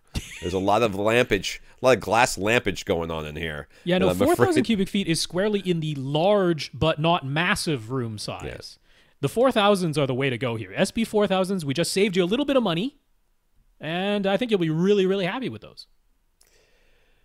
Yeah, I kind of feel like you should just go with the one right next to a seat. Use the end table one there and just get that one cranking and not worry about anybody else's seats. Karl, back at CES and now again at Mobile World Conference. That's a thing. THX is showing off their THX Spatial Audio Platform. It's an end-to-end program that involves recording directional audio, encoding it as MPEG-H, object-based or ambisonic audio, playing it back via an app or a new decoder, and being able to optimize the playback experience for each individual user. It can be used either with headphones or just a pair of stereo speakers. And perhaps most interestingly, they've developed a method whereby the user takes a picture of their head and ears, sends that off to an artificial intelligence program, and the AI figures out their unique head-related transfer function in about a minute. By taking a picture of my ear. That's the claim. That's a pretty good AI. That's taken over the world, that one right there. Demos include some movie trailers and 2-channel content that's been programmed in this new format, and they were apparently quite impressive, both through the headphones, Oppo PM3s, and through a small pair of speakers. What are our thoughts? I thought so. That sounds like BS. I'll be honest with you. Well, they weren't showing the take a picture and send it off to the AI in any of the demos because it ain't working yet. That doesn't sound like. Now, the rest of it, I like. I mean, I like. Sure, I like this. I don't like that it's another format. I mean, really? Now, to be fair, they did say you could use legacy content with it. That they have essentially a renderer is part of the program. Right, sure. But it would mean, at the very least, I mean, they were at Mobile World Conference. They were talking to Qualcomm. So it's pretty clear they're aiming this at mobile devices. Mobile devices, sure. Be able to plug it into your phone. I mean, that's where you're going to be using your headphones. Yeah. Or sending it via Bluetooth to a stereo pair of speakers or something, right? That if totally this is makes just sense. another DSP or another decoder on my receiver, I'm okay with this. If they're trying to come up with a new format, I think that's ridiculous. That we don't necessarily need that. I don't buy the take a picture of your ear head related transfer function thing for a second. I don't buy it. Do you have to hold like a quarter next to your head for reference so you know how big everything is? I mean, how is that even going to work? It's stupid. But I mean, you know, THX, DTS, Dolby, they've all been working on this headphone spatialization type of stuff. All of them continue to improve as processing power in your mobile devices only keeps going up and up. It all continues to improve. There's no doubt that you put on the headphones and you turn on their program and it makes it sound like it's more outside of your head. Absolutely. We know that can be done. I kind of wish one of these gigantic companies would just buy up Smith, because clearly that's what Smith is waiting for, because they have not released that A16 yet, and it's been a minute. Yeah. They're waiting to get bought up. I kind of wish someone would, because they do it fantastically. But they do the head-related transfer function the only way that actually makes sense was they put microphones in your ears, and then they play sounds through your headphones into those microphones and adjust the whole thing to work. That's how you actually do it, not taking a photo. But yeah, there you go. That's my thought. Shane in New Zealand. Shane wanted to make some DIY absorptive panels, but he's having a heck of a time finding necessary installation in New Zealand. He's contacted one of the biggest installation providers, and they suggested Autex Quietspace panels, which are a big 4-foot by 8-foot semi-rigid panels that appear to be meant just to mount directly to a wall without any sort of frame or anything. He could easily cut the panels to whatever size he wants. He just can't believe that this is the only option for DIY panels. Given how much it would cost to pay GiK to ship panels to him, this Autex option is somewhat of a fair price, but still more expensive than a DIY solution ought to be. Any suggestions or ideas? I'm clicking on this thing because I got to see this massive thing. So I was looking through and I found, so we've mentioned brands like Owens Corning or Roxel, because those are brands that are easily found in North America. Sure. But yeah, I didn't see mention of those brands in New Zealand, but they did have a company that was selling rock wool insulation. And that's what Roxel is. Roxel is just a brand name of rock wool insulation. You must have home improvement stores in New Zealand. They do. It's called Bunnings is what's in Australia. So I imagine they probably. But I mean, one of them must sell rock wool insulation. It doesn't have to be Roxel. That's just a brand. That's like saying you can't buy facial tissue that isn't branded Kleenex. Like, no, it doesn't matter. The brand. I know, name. but rigid fiberglass boards of any kind or rock wool boards of any kind have always been hard to find at home improvement stores. I've never been able to find them here in the States. No, you can't find that. I always had to go straight to a manufacturer or a distributor. I mean, Roxel's everywhere in Canada, so it's weird. No. We like our insulation. It's cold here. That surely has something to do with it, yes. But I found at least 2 rock wool insulation companies in New Zealand. Yep. So there must be a way to get that stuff. It shouldn't be ridiculous. I mean, it's just rock wool. Can't be crazy expensive. And honestly, you could use the super cheap pink stuff, yellow stuff, white stuff, you can use that. It's just that it's harder to work with. Yeah, it sags. That's the only issue. You could put in a little, like you could make your frame, your stick frame that you're going to have, and you could just put in a little bit of webbing to hold the fluffy stuff in place. It's a little bit more work to put in some webbing, but you could do it that way. As far as how effective it is, no difference. It's just the rock wool insulation or the semi-rigid fiberglass is a little easier to work with. That's all, because it doesn't sag. Right. It's not a performance thing. It's just ease of use. So he says insulation is available in different thicknesses, of course. Mostly there are 50 millimeter, about 2 inches, and 100 millimeter, which is about 4 inches options. Same thing here. Should he get the 100 millimeter stuff and just mount it directly to the wall, or should he get the 50 millimeter stuff and either use a frame or spacers and put an air gap behind it? Can you put an air gap behind the 100 millimeter stuff? Because that's well, then it gets thicker than 4 inches total, though, doesn't it? That is true, but that's okay. He's aiming for about 4 inches off. Oh, the he wall. wants 4. Okay, so 2 inches with a 2-inch gap and a 4 inches directly on the wall is exactly the same. Yeah, basically. I mean, we can't say exactly, but it's very close to exactly the same. It is noticeably basically the same. Yeah. So they measure almost identically. So the cheaper option almost always is do 2 inches and then put a 2-inch air gap behind it. I mean, it's fairly simple. If you end up getting this Autex stuff that isn't meant to be put in any sort of a frame, it's just meant to be put on the wall, well, get the 4-inch thick stuff then. Yeah, stick it to the wall. Done. Yeah. If you can get some cheaper insulation and make your own cheap DIY frame, get the 2-inch stuff because it's going to be cheaper. It's going to be lighter. You put it in a 4-inch deep frame with a 2-inch air gap behind it, and there you go. So I had to scroll back up because I thought I got the wrong guy. Mark. This is a different Mark, I think. I feel like we've already done a Mark. I feel like we did a Mark. Anyways, we know multiple Marks. This is a Mark M. Yes. I don't know. Probably Marin. Probably that podcast guy. I think it's probably him. I believe it in my soul. Could be. Mark wants to pick up a small 32-inch, inexpensive, under $150 TV, but he still liked the picture to be as good quality as possible. He isn't concerned. Didn't we answer this question already? Nope. Are you sure? Not today. Not today, but I mean, I thought we did this one last week. We didn't talk about this last week? Nope.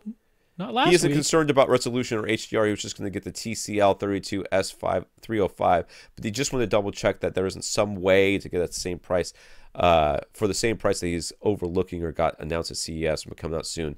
Can we give him the go-ahead? 32-inch, inexpensive, under $150 TV, and he wants a good picture. Yeah.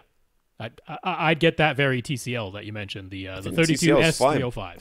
I mean, the only other thing I would look at, I mean, what are you connecting this to? I mean, do you need it to have a tuner on it or whatever? Because if you do, then you need the actual TV. But if you don't, then there's probably plenty of high-quality computer monitors that you could also be looking at. But for under $150? That would be tough, but I'm not saying it's not possible. That's the only other thing. I mean, don't get locked into, I have to go to Best Buy and look at the wall of TVs to find the one that I want. There's other options that are out there. That's the only thing I would say. According to ratings.com, their review, they're like, it's actually a surprisingly good TV for how cheap it is. Right. They're like, it's honestly a pretty decent little TV. Now, it isn't HDR, it isn't 4K, but it's also $150. So it's also 32 inches with 4K. Come on. Yeah, that's right. He's really not complaining. So the only thing I would mention, and this is, we were talking last time about a 24-inch TV and getting a monitor because that person did want HDR. That was with Lee.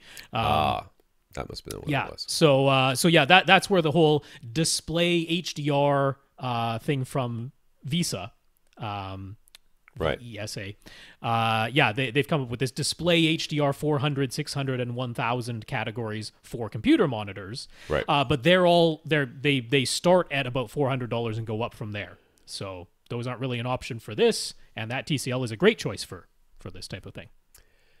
Infinite Gary. Gary watched a stereophile YouTube video of a tour of the PS Audio factory. For those of you who have never heard of PS Audio, it's because you don't have enough money to hear of PS Audio because they are super expensive. Their gear is quite sexy, though. Like, I mean, sure. their stuff is quite sexy to look at. I would like to look at it in my house and have it be in my house. I don't know that I necessarily would plug it into anything. They have a listening room with a pair of line array speakers set up. Near the end of the video, they spend some time talking about the room itself and the rather small amount of acoustical treatments they've installed. They also talk a bit about the bass response at the listening position. There's a moment where Paul McGowan, the CEO of PS Audio, known for his ability to shoot straight and no BS, as all audiophile manufacturers of high-end audio, there's a decent chance he believes it, claps his hands to demonstrate how they reduce the slap echo in the room. But between that clap and the way their voices sound in the video, Gary thinks it sounds pretty darn reverberant. There is a pretty clear echo of the clap when he makes it. It is not a dead clap like you would get in anything close to an anechoic chamber. It echoes in there. All right. I mean, see, in here this is a sounds pretty good in here. Bare-walled bedroom. Mine's gonna clap. You can. Oh yeah, you can hear. Yeah. Let me do it again. This is my theater. So I mean, this is what. I mean, are you hearing anything? No. Yeah, I'm not hearing anything either. All right. I mean, maybe it versus mine. Yeah. Zing. So they didn't have the telltale zing in the room. They did get rid of that, but there was kind of clearly an echo of the clap. It's kind of funny. So Gary says in his theater, with all its acoustic treatments and diffusion panels, it's really quiet and not reverberant at all. But the PS Audio guys was saying how a lot of treatments aren't necessary. Of course he is. And focus much more on having angled all the corners. Angled all the corners, and seems really pleased with their demo room. So what do we think? Do we think that things seem pretty reverberant in their video? Is that honestly a good room for audio playback, or should it be a lot quieter and less echoey? Everything you said is true. Yes, it is not good. Yeah. Do we think? No. Okay. Look, all you need to know about PS Audio is they sell 3 different aftermarket power cords. I think the cheapest one is $3,000, and they're like, this is our 3rd best sounding power cord. I'm done. Yeah. Well, okay. So there's nothing else to know about. A lot of times these people believe their stuff. I mean, sure. I've been in rooms with people, and this is one of the reasons we were talking earlier about sending Rob over to the DIY guys. I mean, he's gonna get in a room with these people, and they're gonna start talking to him about the stuff that they believe. You know, and Rob's gonna be like, "Yeah, we don't know that for sure. We don't know." Okay, and what they believe might be the truth. Oh, sure. Might absolutely be scientific fact, and they're supporting it with evidence and everything else.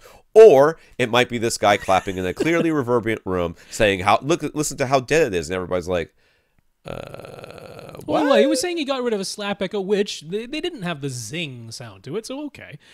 But no, they're using these line array speakers where they're almost electrostatic at that point. They're dipole as well. Right. So, I mean, they got the one good seat, and then it was hilarious because he's like, at this seat, you're actually in both a null and a hump in the bass response, but it's pleasing. I'm like, just go away. Because, I mean, of course, they have these stacks. I think it's 12-inch drivers on either side, but of course, they're positioned where the front speakers are because you couldn't just position them optimally to actually get good. You could. You have 2 of them. You could do it in this room. It'd be no problem. But no, they must go where the front speakers are because phase. And yet you have a cancellation. You just said yourself you have a null. So what's all your stupid phase about now? No, ridiculous stuff. Yeah. Silly. They're catering to a specific crew. To a specific client who believes the thing they believe in, and you can see it. I mean, every once in a while, I take a trip down the rabbit hole. It was Stereophile making the video. Of course, this is the way they're going to be. Yeah, their clientele is 2-channel, big speakers, super expensive, don't need room treatments. Yep. That's essentially it. Why? Because I can sell you big speakers, but I can't sell you room treatments. And room treatments, honestly, don't sell. Therefore, you don't need them because my speakers don't need them. He was showing their $32,000 turntable where they had taken the cartridge off because he said people kept walking by it and brushing the needle with their sleeve, and they kept ruining $3,000 cartridges. I'm like, oh, well then. Super convenient, isn't it? God. So Gary asked, when it comes to ceiling height, what is actually best? Are there any advantages to a lower ceiling?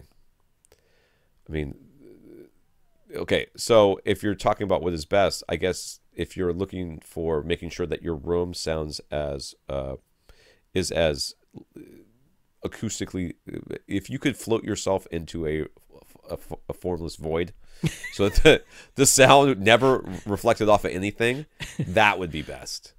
So no ceiling would be best, I think, but you'd have to have no walls and no floor as well. It's not optimal. I'm not going to say it's optimal. Yeah, there really isn't any advantage to a lower ceiling. I don't think there's any advantage to any specific. I mean, you're just basically changing the bounce is all you're doing. You're just changing the bounce. When the ceiling is lower, it means that the time between the direct sound and the reflected sound is shorter. Right. And the shorter it is, the harder the time our brain has telling them apart. Because if the delay is long enough, well, if it's super long, you get an outright echo. But if it's long enough, our brain is actually pretty darn good at filtering out reflected sound if the delay between direct and reflected is just long enough for our brain to be able to say, that's a reflected sound. I kind of know to ignore that. Our brain's pretty good at that. When you reduce that time, it starts merging the sounds together and it just smears the sound. So the lower you make your ceiling, the quicker the reflection is going to get there relative to the direct sound. Right. It's not an advantage really in any way. Yeah. Cheaper to build. Both AV Forums and Audioholics posted YouTube videos where they talk a bit about the Emotiva RMC-1 9.1.6 Pre-Pro, and both mention how Dan Loughman himself said that RMC-1 should be launching around April of this year. Should we start getting excited? After all, it can do 2 more speakers than the Marantz AV8805. I am not getting excited until I actually see it. I'm sorry. I will believe it when I see it. And I won't even believe it when they start taking orders, because there was the one that they started taking orders, and then 3 years after they took the money, they shipped it. Yeah. No, when it comes to processors, I don't believe. And I mean, Dan Loughman, it was coming out last summer. Then it was coming out last fall. Then it was coming out last winter. Then it was coming out this spring. Like, it never ends. It just where is the XMC1 Atmos update? Where is it? Where? Forget it. So with the DRAC Room Live correction system in the Emotiva Pre-Pro, do you need a laptop, or do you just connect the measurement microphone directly to the Pre-Pro like how the Odyssey system works? I don't actually know. You need a laptop. Oh, there you go. Does that not only that, Windows? I'm not sure if it's Windows or Mac. I think it's either. But your laptop and the Emotiva both must be connected to the same network, because that's actually how they share the information back and forth. There's no direct connection. It's through your network, and the microphone gets connected to your laptop. That's how it works. And you have to have an internet connection too, because all the number crunching is done by DRAC servers. Right. I'm trying to see if I can figure this out real quick. So you need quite a bit. You need a laptop, internet connection, and your laptop and the Emotiva bus both be connected to the same network to share the data. Go try to find the manual to read that. All right, Corey. Corey's room is 25 by 15, but he's using half that space as his theater and half as his home gym. It's around 3,500 cubic feet total. He built a 16 by 15 by 19-inch DIY subwoofer with an Earthquake Magma 12-inch driver and a 12-inch passive radiator. He's powering it with a NAD 2200 amplifier. The NAD is rated at 2 by 200 watts into 4 ohms, but it can be bridged, which is the way he's using it. He could spend about $1,000 max to get the second subwoofer, and he's wondering what would be the most effective way to spend this money. First of all, does he really need a second subwoofer? Yes. And second, should he just build another identical enclosure and use the NAD amplifier stereo outputs to power both of the subs, or should he pair what he has with something different, or scrap what he has altogether and get 2 totally new subs? Well, first of all, I have no idea what his sub sounds like. Yeah, I don't know what it sounds like. I mean, usually the Earthquake subs are found in cars. That's their bread just a and butter. driver, right? I mean, it's that's just a driver. I mean, no the driver reason can it go can't anywhere. work. Yes. Though, I mean, when your goal is to fill up an Escalade, your driver specifications are slightly different when you're trying to fill up 3,500 cubic feet. Yeah, but again, 3,500 cubic feet is a large room, but not a massive room. Yeah. So you don't have to go nuts with this. I don't like the idea of you trying to power 2 subs with 200 watts each. By a 2x200 watt, I'm not a fan of that either. I don't think that that's going to be good. If you're going to go the DIY route, I think you need to buy a separate amp for your second sub. Yeah. Now, I'm okay with you going that way. You've already got one sub. You're clearly happy with it. I don't want to tell you that you can't do another one. I think that's fine. If this is something that you're happy with, getting a second sub is always an advantage. Always. Yes, you will have to place them not across, diagonally opposite across your theater space, but diagonally across the entire space, or mirrored across the entire space, in order to get the benefit that we're talking about for your bass response. But if this DIY sub is something you're happy with, I'm perfectly fine. Now, if you're looking for suggestions for $1,000 for this space, I don't know that we can do 2 new subs for $1,000. Yeah, for this size space, that would be a big ask. Yeah, you were looking for maybe $1,800 to get 2 new subs for this space. Oh, then quite easily. Yeah, but I think that you could go with like a PC-2000. Yep, would work here. Yep, PC-2000. That's an $800 sub. Which is under your price. And then what you can do, and SVS often does, is you say, I already bought one. I would like to buy a second one. Can I get the discount for buying the second one? Yeah, and that's a big if, because the sub you already have, and then the sizes, looking at what that driver can do, using the bridged mode of your amplifier to power it, I completely agree. I would not separate that and try to power 2 of them with that 1 amp. If you're going to do DIY, get a second amplifier. But yeah, another nice option that I would like is Monolith from Monoprice. They have their new subs, right? Yeah, they have their $800 one, which actually is about as close in physical size out of these $800-ish subs to the one you already have. So it's not going to look out of place. It's going to look similar to being a second one that you already have. It's also a 12-inch driver, like the 2000 series is from SVS. Right. But, the form factor looks about the same. It's a similar size driver. Theirs is a ported design and yours is a passive radiator, but that's very similar. So that's actually a really good match. I think he might have, his might still be all MDF for all we know. It could be. Yeah, but this could look a lot nicer. the 12-inch Monolith from Monoprice, because they do free shipping on their subs too. So it's $800. Power Sound should probably have something for him too, right? Oh yeah, Power Sound. If he's a real bass head. They got their 15V. That's just under $1,000, but it's bigger. It's considerably bigger than the sub you already have. So if you want something that looks like it matches, I really like that Monoprice for you. Yeah. Ping Pong Theater Ed. I don't remember. He had a ping pong table? You always say that. He has a ping pong table in his theater. Ed's basement theater room is. I'm getting very tired, so I'm certain that like I'm having a hard time reading. But we're not even halfway through. No, we are halfway through. You said there were 23 questions. We were definitely past 12. I said there were 28 in the thing, and there's actually 29. Well, then we're halfway through. Shut up. Yes. Ed's, you can't do math. I'm tired. Ed's basement theater room is 12 by 28 by 7. He bought a single piece SVS PC-2000. I'm going to get this stuff out, I swear. And we told him not to pair it with his Boston Acoustics PV700. Now he wants to get a second sub, but he doesn't want to spend another $800. Is there a cheaper subwoofer that would be a reasonably good match for his PC-2000? He's not opposed to the subwoofer kit that he would assemble himself.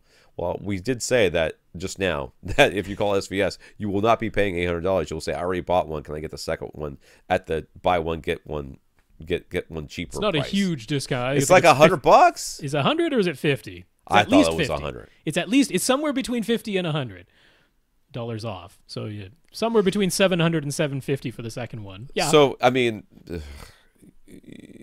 $500 for. I mean, you're not going to save a huge amount of money here. Basically, you're going to save somewhere between $200 and $250 at the most. I think is what you can do. His room's not gigantic. I could point you to HSU's VTF-2 Mk.5 quite comfortably.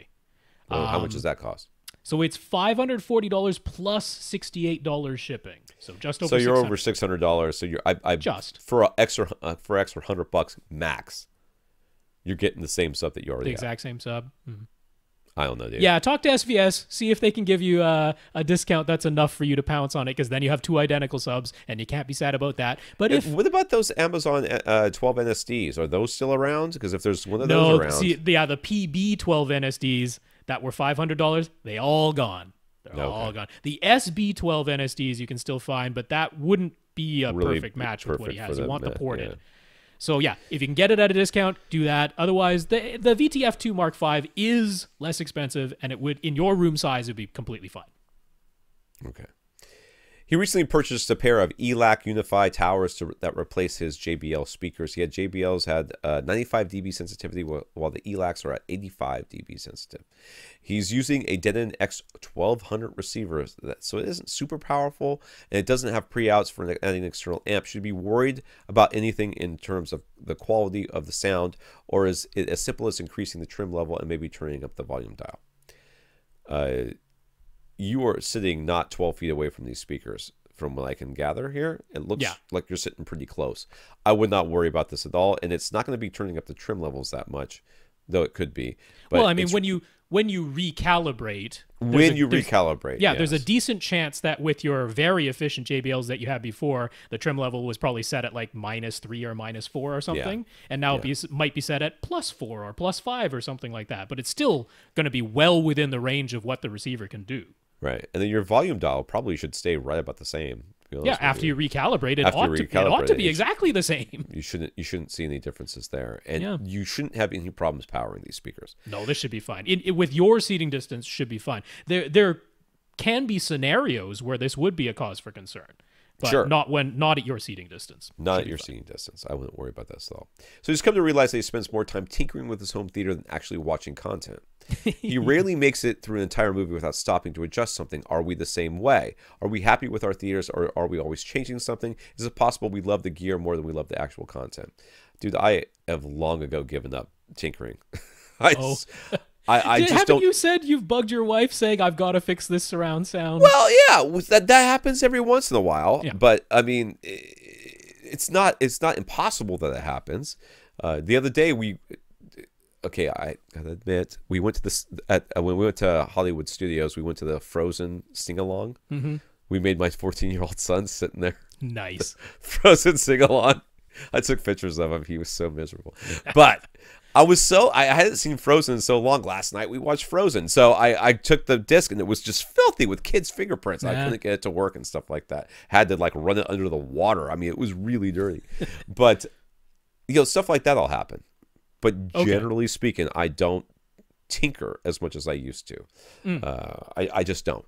It's kind of gotten over it. Yeah, I don't stop in the middle of a movie. I get things set. I will take time before the movie starts to make sure everything is there, because I want to get immersed in the movie and get taken away by the story.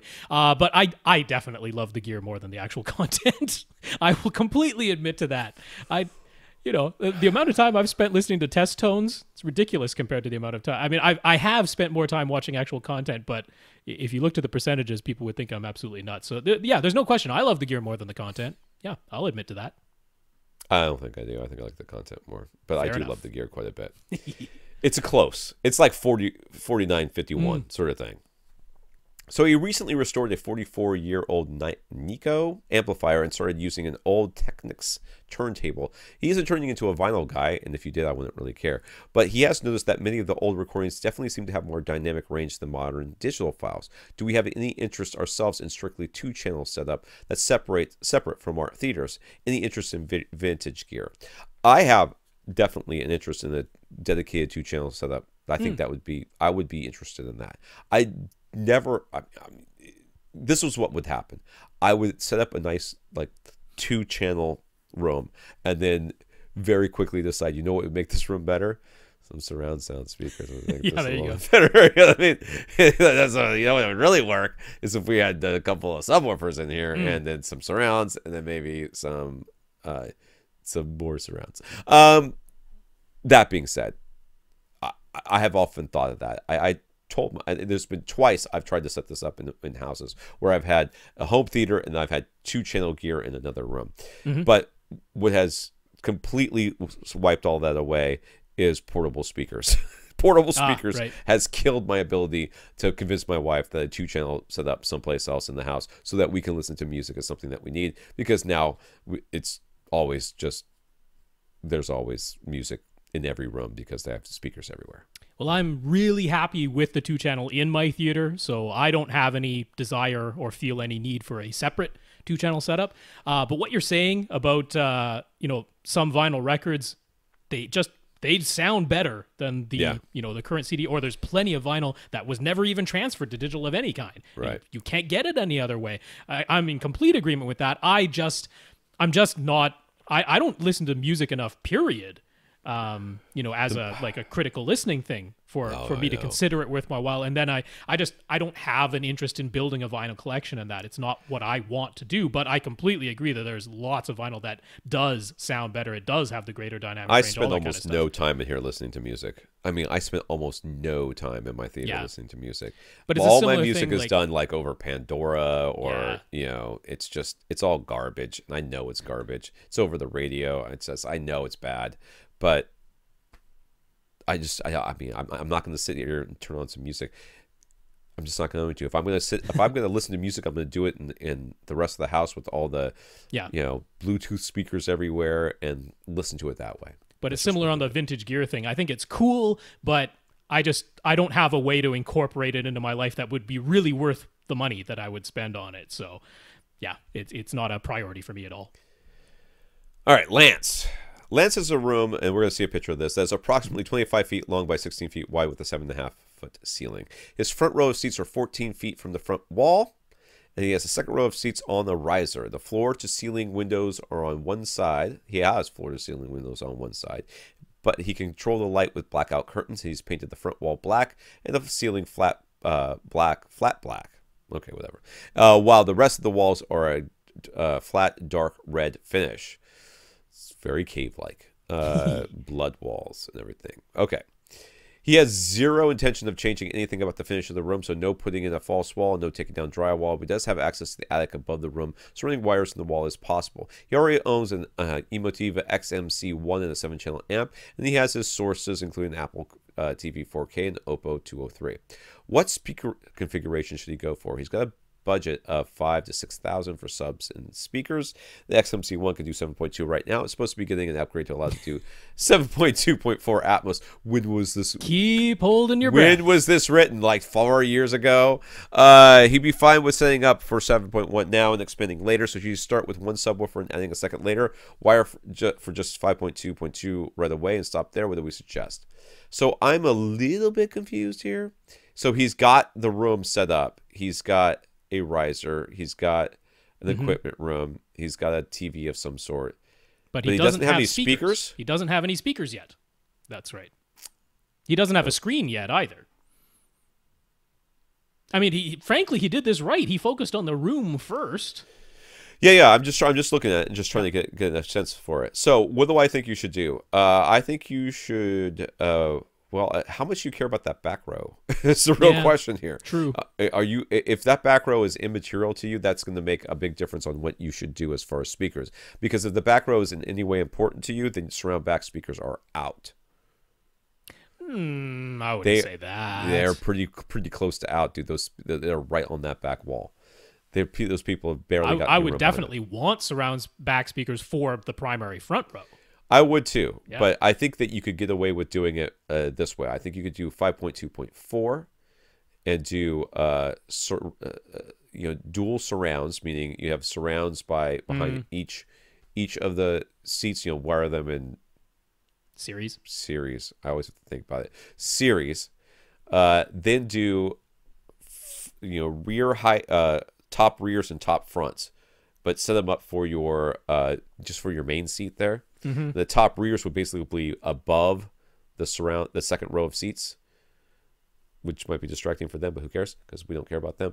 And then you'd have that, and then I'd put a subwoofer in the front left corner and the back rear corner. Yeah, the subwoofer placement that absolutely makes the most sense to me. Front left corner, rear right corner. So that's easy in agreement. I would go ahead if you're just like, I'm going to be in the attic. I want to drop the wires down the walls. I'll worry about the exact placement later. I'd go ahead and drop wires for 7.2.6 because why not? Maybe you're going to get an X8500. You've already got the 7-channel amp. So, you know, go ahead and wire for 7.2.6. You're not ideally set up for front wides in this room, so let's not bother with 9. But yeah, 7.2.6, why not have the wires available, and then you'll poke them through wherever you need them when necessary. Because you got the 2 rows of seats, so you could have 6 overheads if you want to. But I'm mostly in agreement. You know, I'd go for 7.2.4 in here. That'd be the configuration I'd go for. Yeah. Scrolling. We did there.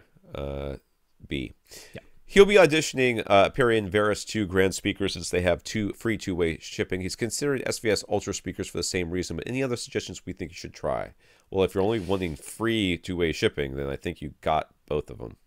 Yeah. I mean, RSL does have it, but they're not sort of in the same category as those ones. Yeah, anything else is going to cost you shipping, or you'd get them at a store and return them. Well, there. I would definitely go locally. I mean, there's no doubt. I mean, there's KEF, no doubt. I'd give KEF Q Series a serious look. There, lots of dealers will. I mean, every dealer I've ever been to has always had KEF, so I gotta believe that KEF would be something that you could find fairly easily. I would also consider going to every dealer in town anyways to see if they have like open box areas. This includes your Magnolia stores. Mm-hmm. Anything where you can get a deal, it's probably worth taking a look at. So, and I would listen to everything they had. I would listen to everything. Yeah. This is your chance. Don't mess it up. I mean, this is your chance to get the right is going to be a really nice choice here if you like them, because they've got the in-ceiling models. If you want in-walls for your surround backs, let's say, they've got those too. So they've got the whole lineup. Similarly, NHT, with their C Series, their top-of-the-line C Series, they're in the same sort of price range. And again, they have sort of all the various types of speakers. So NHT would be a good one to consider here as well. Yeah. So he has bookshelf or tower fronts, sealed or ported subs. Well, I mean, you can have any of those. Yeah. To be honest with you, it doesn't really matter. Your room's not so gigantic that that anything is excluded here. Yeah. Right. No, you can get you can spend less money for a ported sub, basically, and get similar performance to a sealed sub, generally speaking. That's kind of what it comes down to. You can, well, we've said it many times before, you can get cheap, you can get low, and you can get small. So pick two. You can't get all three. You can't get cheap and small and low. You can't get you can get cheap, but you got to give up small or you got to give up low. So those are your options. So I guess it depends on how important it is that you not have big subs. In a room like this, I really like the cylinders. And the reason is that they fit in the corners really, really well. And you're going to be corner placing them anyways. They're easy on the footprint, and they play nice and low. 2 PC-2000s in this room, crush it. Yep. So there you're looking at about $1,500 for the pair. If you wanted to save a little bit money, Outlaws Ultra X12s would be a good choice here too. Yeah. And then you're down closer to about $1,250 after you've included the shipping. So you can save a little bit money that way. Maybe that'll just squeak your desired speakers into the budget, and you could actually afford all 11 of them. It's that type of thing. I don't see any reason why you have to go with towers in this room. You do have an external amplifier, so that's kind of nice. Yeah. It would be nice. I mean, it depends, I guess. You've got 8.5 from ceiling to front. I mean, since he doesn't want a false wall and all that, I think towers are going to make sense. I think they're going to look a little bit nicer. Well, I don't know. I think you get nice stands. It's just fine. It doesn't make a difference. But that's fine. Yeah. I'd go towers. That's my opinion. You could go either way. I think that you don't have to go towers. So if you can sometimes save money that way too. So either way would be all right.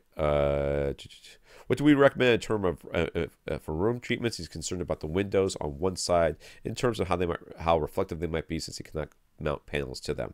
There's freestanding panels you can get from GiK. That would be the easiest way to go. Or where are these windows? On that right side, that alcove the right side there. Yeah. I mean, just take them and just put a line of them right there, right across that thing. I mean, he said he's already got blackout curtains, so you could even just put panels behind the curtains. What I would do, I'll be honest with you, I put the blackout curtains across the entire alcove. Like, I wouldn't black out the window. I'd black out the alcove. And then just fill the alcove with insulation. I mean, you can't really do it. You can't really do that. For the world outside, you're going to want to have blinds to cover it so they're not looking at raw insulation. But. So that's what my windows have. My windows in this room, they came with, like, really cheap the house came with plastic lavor or whatever called lines. Louvered, I keep those down, and I put blackout curtains in front of them. Yeah. So to the outside world, they just see blinds. the blinds, right? You do the same thing, but you black out that entire alcove, and then you just get some panels. Like, they don't have to be, you don't have to like floor to ceiling cover that thing, but just put insulation in there. Just put a bunch of insulation in there. Yeah. The more the merrier, and you're never going to see it, so who cares? Yeah. You could use it as a little storage thing too. It doesn't make any difference there too. But yeah, what else should he do? Your back wall. Back wall. Your front wall. Yes. Depends on where your speaker ends up. You could put something. But you're gonna have a subwoofer there, anyways.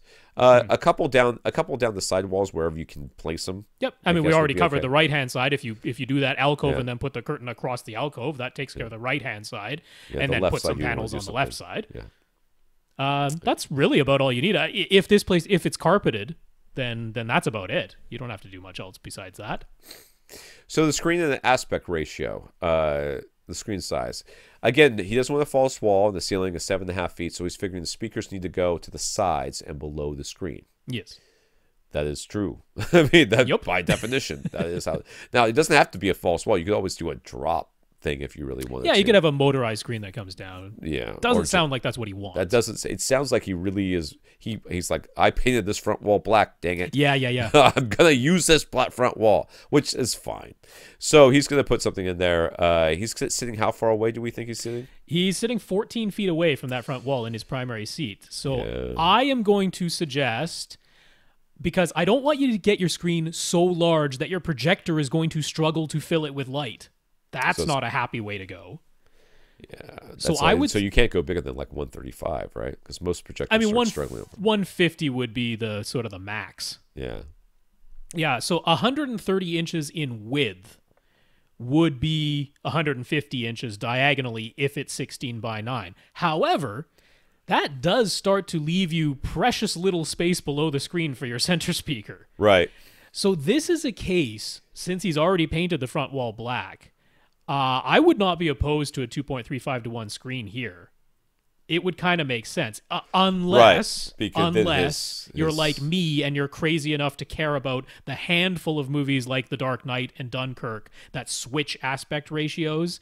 If you super duper care about those, which I care enough about it that I still want the 16:9 screen, but if you don't, and you're like, look, most of my movies are going to be 2.35 to 1, here it would make sense, because you could have the same width, which will give you the same field of view, but it won't be as tall a screen, leaving you room for the center speaker. And then with the projector we're going to recommend coming up, the black bars it casts are super duper deep black, and you already have a black front wall, you're never going to notice them. So I wouldn't be opposed. That would give you basically a 140-inch diagonal 2.35 to 1 screen. And the cool thing is, since you're going to have this mounted on the front wall, you can go fixed frame, and you don't have to spend like crazy. You could get a silver ticket. Silver ticket, 2.35 to 1. They have one that's actually 143 inches, 2.35 to 1. That's the standard size they sell. That would be perfect for your seating distance. Well, how big is his 16:9 going to be, though, when he does that? If he did, it would be 150 if he went with the same width. No, I'm saying if he's got the 2.35 to 1, when he projects a 16:9, how big is his image going to be? I'll have to work that out. Because it's going to be smaller. It's quite a bit. Well, yeah, but that's what you want. You want 16:9 to be smaller than 2.35. I do not want that, but that is what you want. That is true. That's what cinematic type people want. Well, okay. I would consider a couple of things here. Now, I know that you've got your black screen or whatever. You could consider a motorized screen that would drop down a little bit earlier into the room, so that you could have a smaller screen, and then your speakers would be have more room to the sides or whatever, but you'd still get the same field of view. I would go with a 16:9 and just get it slightly smaller than what Rob's suggesting here. It does limit your, how big the image is to you, but it would give you enough space to put stuff behind there. Now, he does ask next, should you consider a Seymour AV screen with their manual masking panels? There's no reason why you shouldn't consider it. I don't think you have the budget for it. I think that's where you would lose this. And since you've gone through all this trouble anyways, of all these black everything, and you've got... there's nothing magical about what Seymour AV does. It's just magnetic panels that they snap on there. Well, I'll tell you what I would do. I'd get, just build it. If you want it motorized, I'd get some motorized curtains to the left and the right of your screen, and then you can just jog the curtains in a little bit when you shrink your 2.35 to 1 horizontally to be 16 by 9, which, by the way, would be 115 inches 16 by 9, 143 inches 2.35 to 1. Yeah. See, 115 inches from 14 feet away seems awfully small to me. No, but that's for HD TV. That's not for movies. That's for HD TV. That's the perfect size. Okay. As you say. Yes. I disagree. So he says he's got about $4,000 to spend on the projector. What would we recommend? Man, is that easy. All right, go ahead. JVC X590. Okay, done. Yeah. All right. So I got nothing else to say. So you can explain that more if you want to, or we can just go on and tell everybody. Honestly, that's it for it is $4,000. It's a JVC. It's got the fantastic black levels, and best of all, they've managed to get the full DCI P3 color into that model now. You don't have to step up to the 790 to get the DCI color anymore. So it's got everything you want. Perfect. All right, who we got left? Because we're stopping. My gosh, do we have a lot? We have.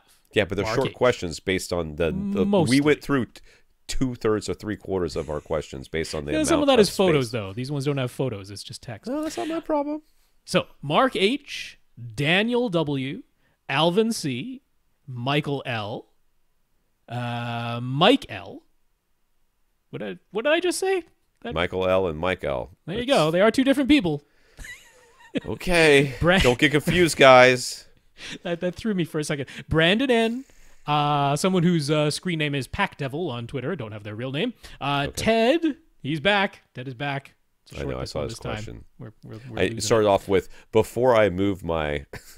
Yes, before that's right. I remount my things, I was like, oh no, Dad, what can we do to help you? Mark, another Mark, but this is Mark with a C. Miles and Boschko and PJ with his very cute absorptive cat, and David F. Holy cow. That's more than an entire podcast we've left behind. But oh, well. Life is full of little disappointments. So I want to again thank our listeners of the week. This time our listeners are our patrons over at Patreon. Thank you, patrons. Yes, thank you, everyone. Patreon.com/AVRant podcast. All right. To get your question answered, all you have to do is ask by emailing us at question@avrant.com. You might want to wait a week. You don't have to. No. Don't wait. I'll get responses to the people who need them, and we'll get it on the pie. It'll get done one way or another. All right. And for AV Rant, I'm Tom Andrew. And I'm Rob H. Now go out and listen to something.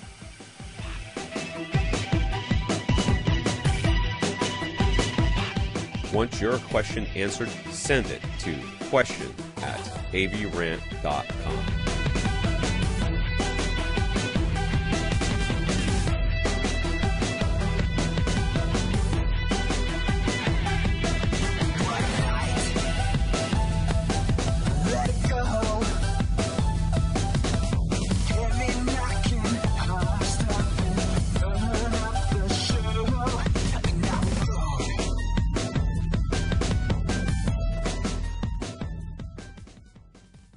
This is AV Rant.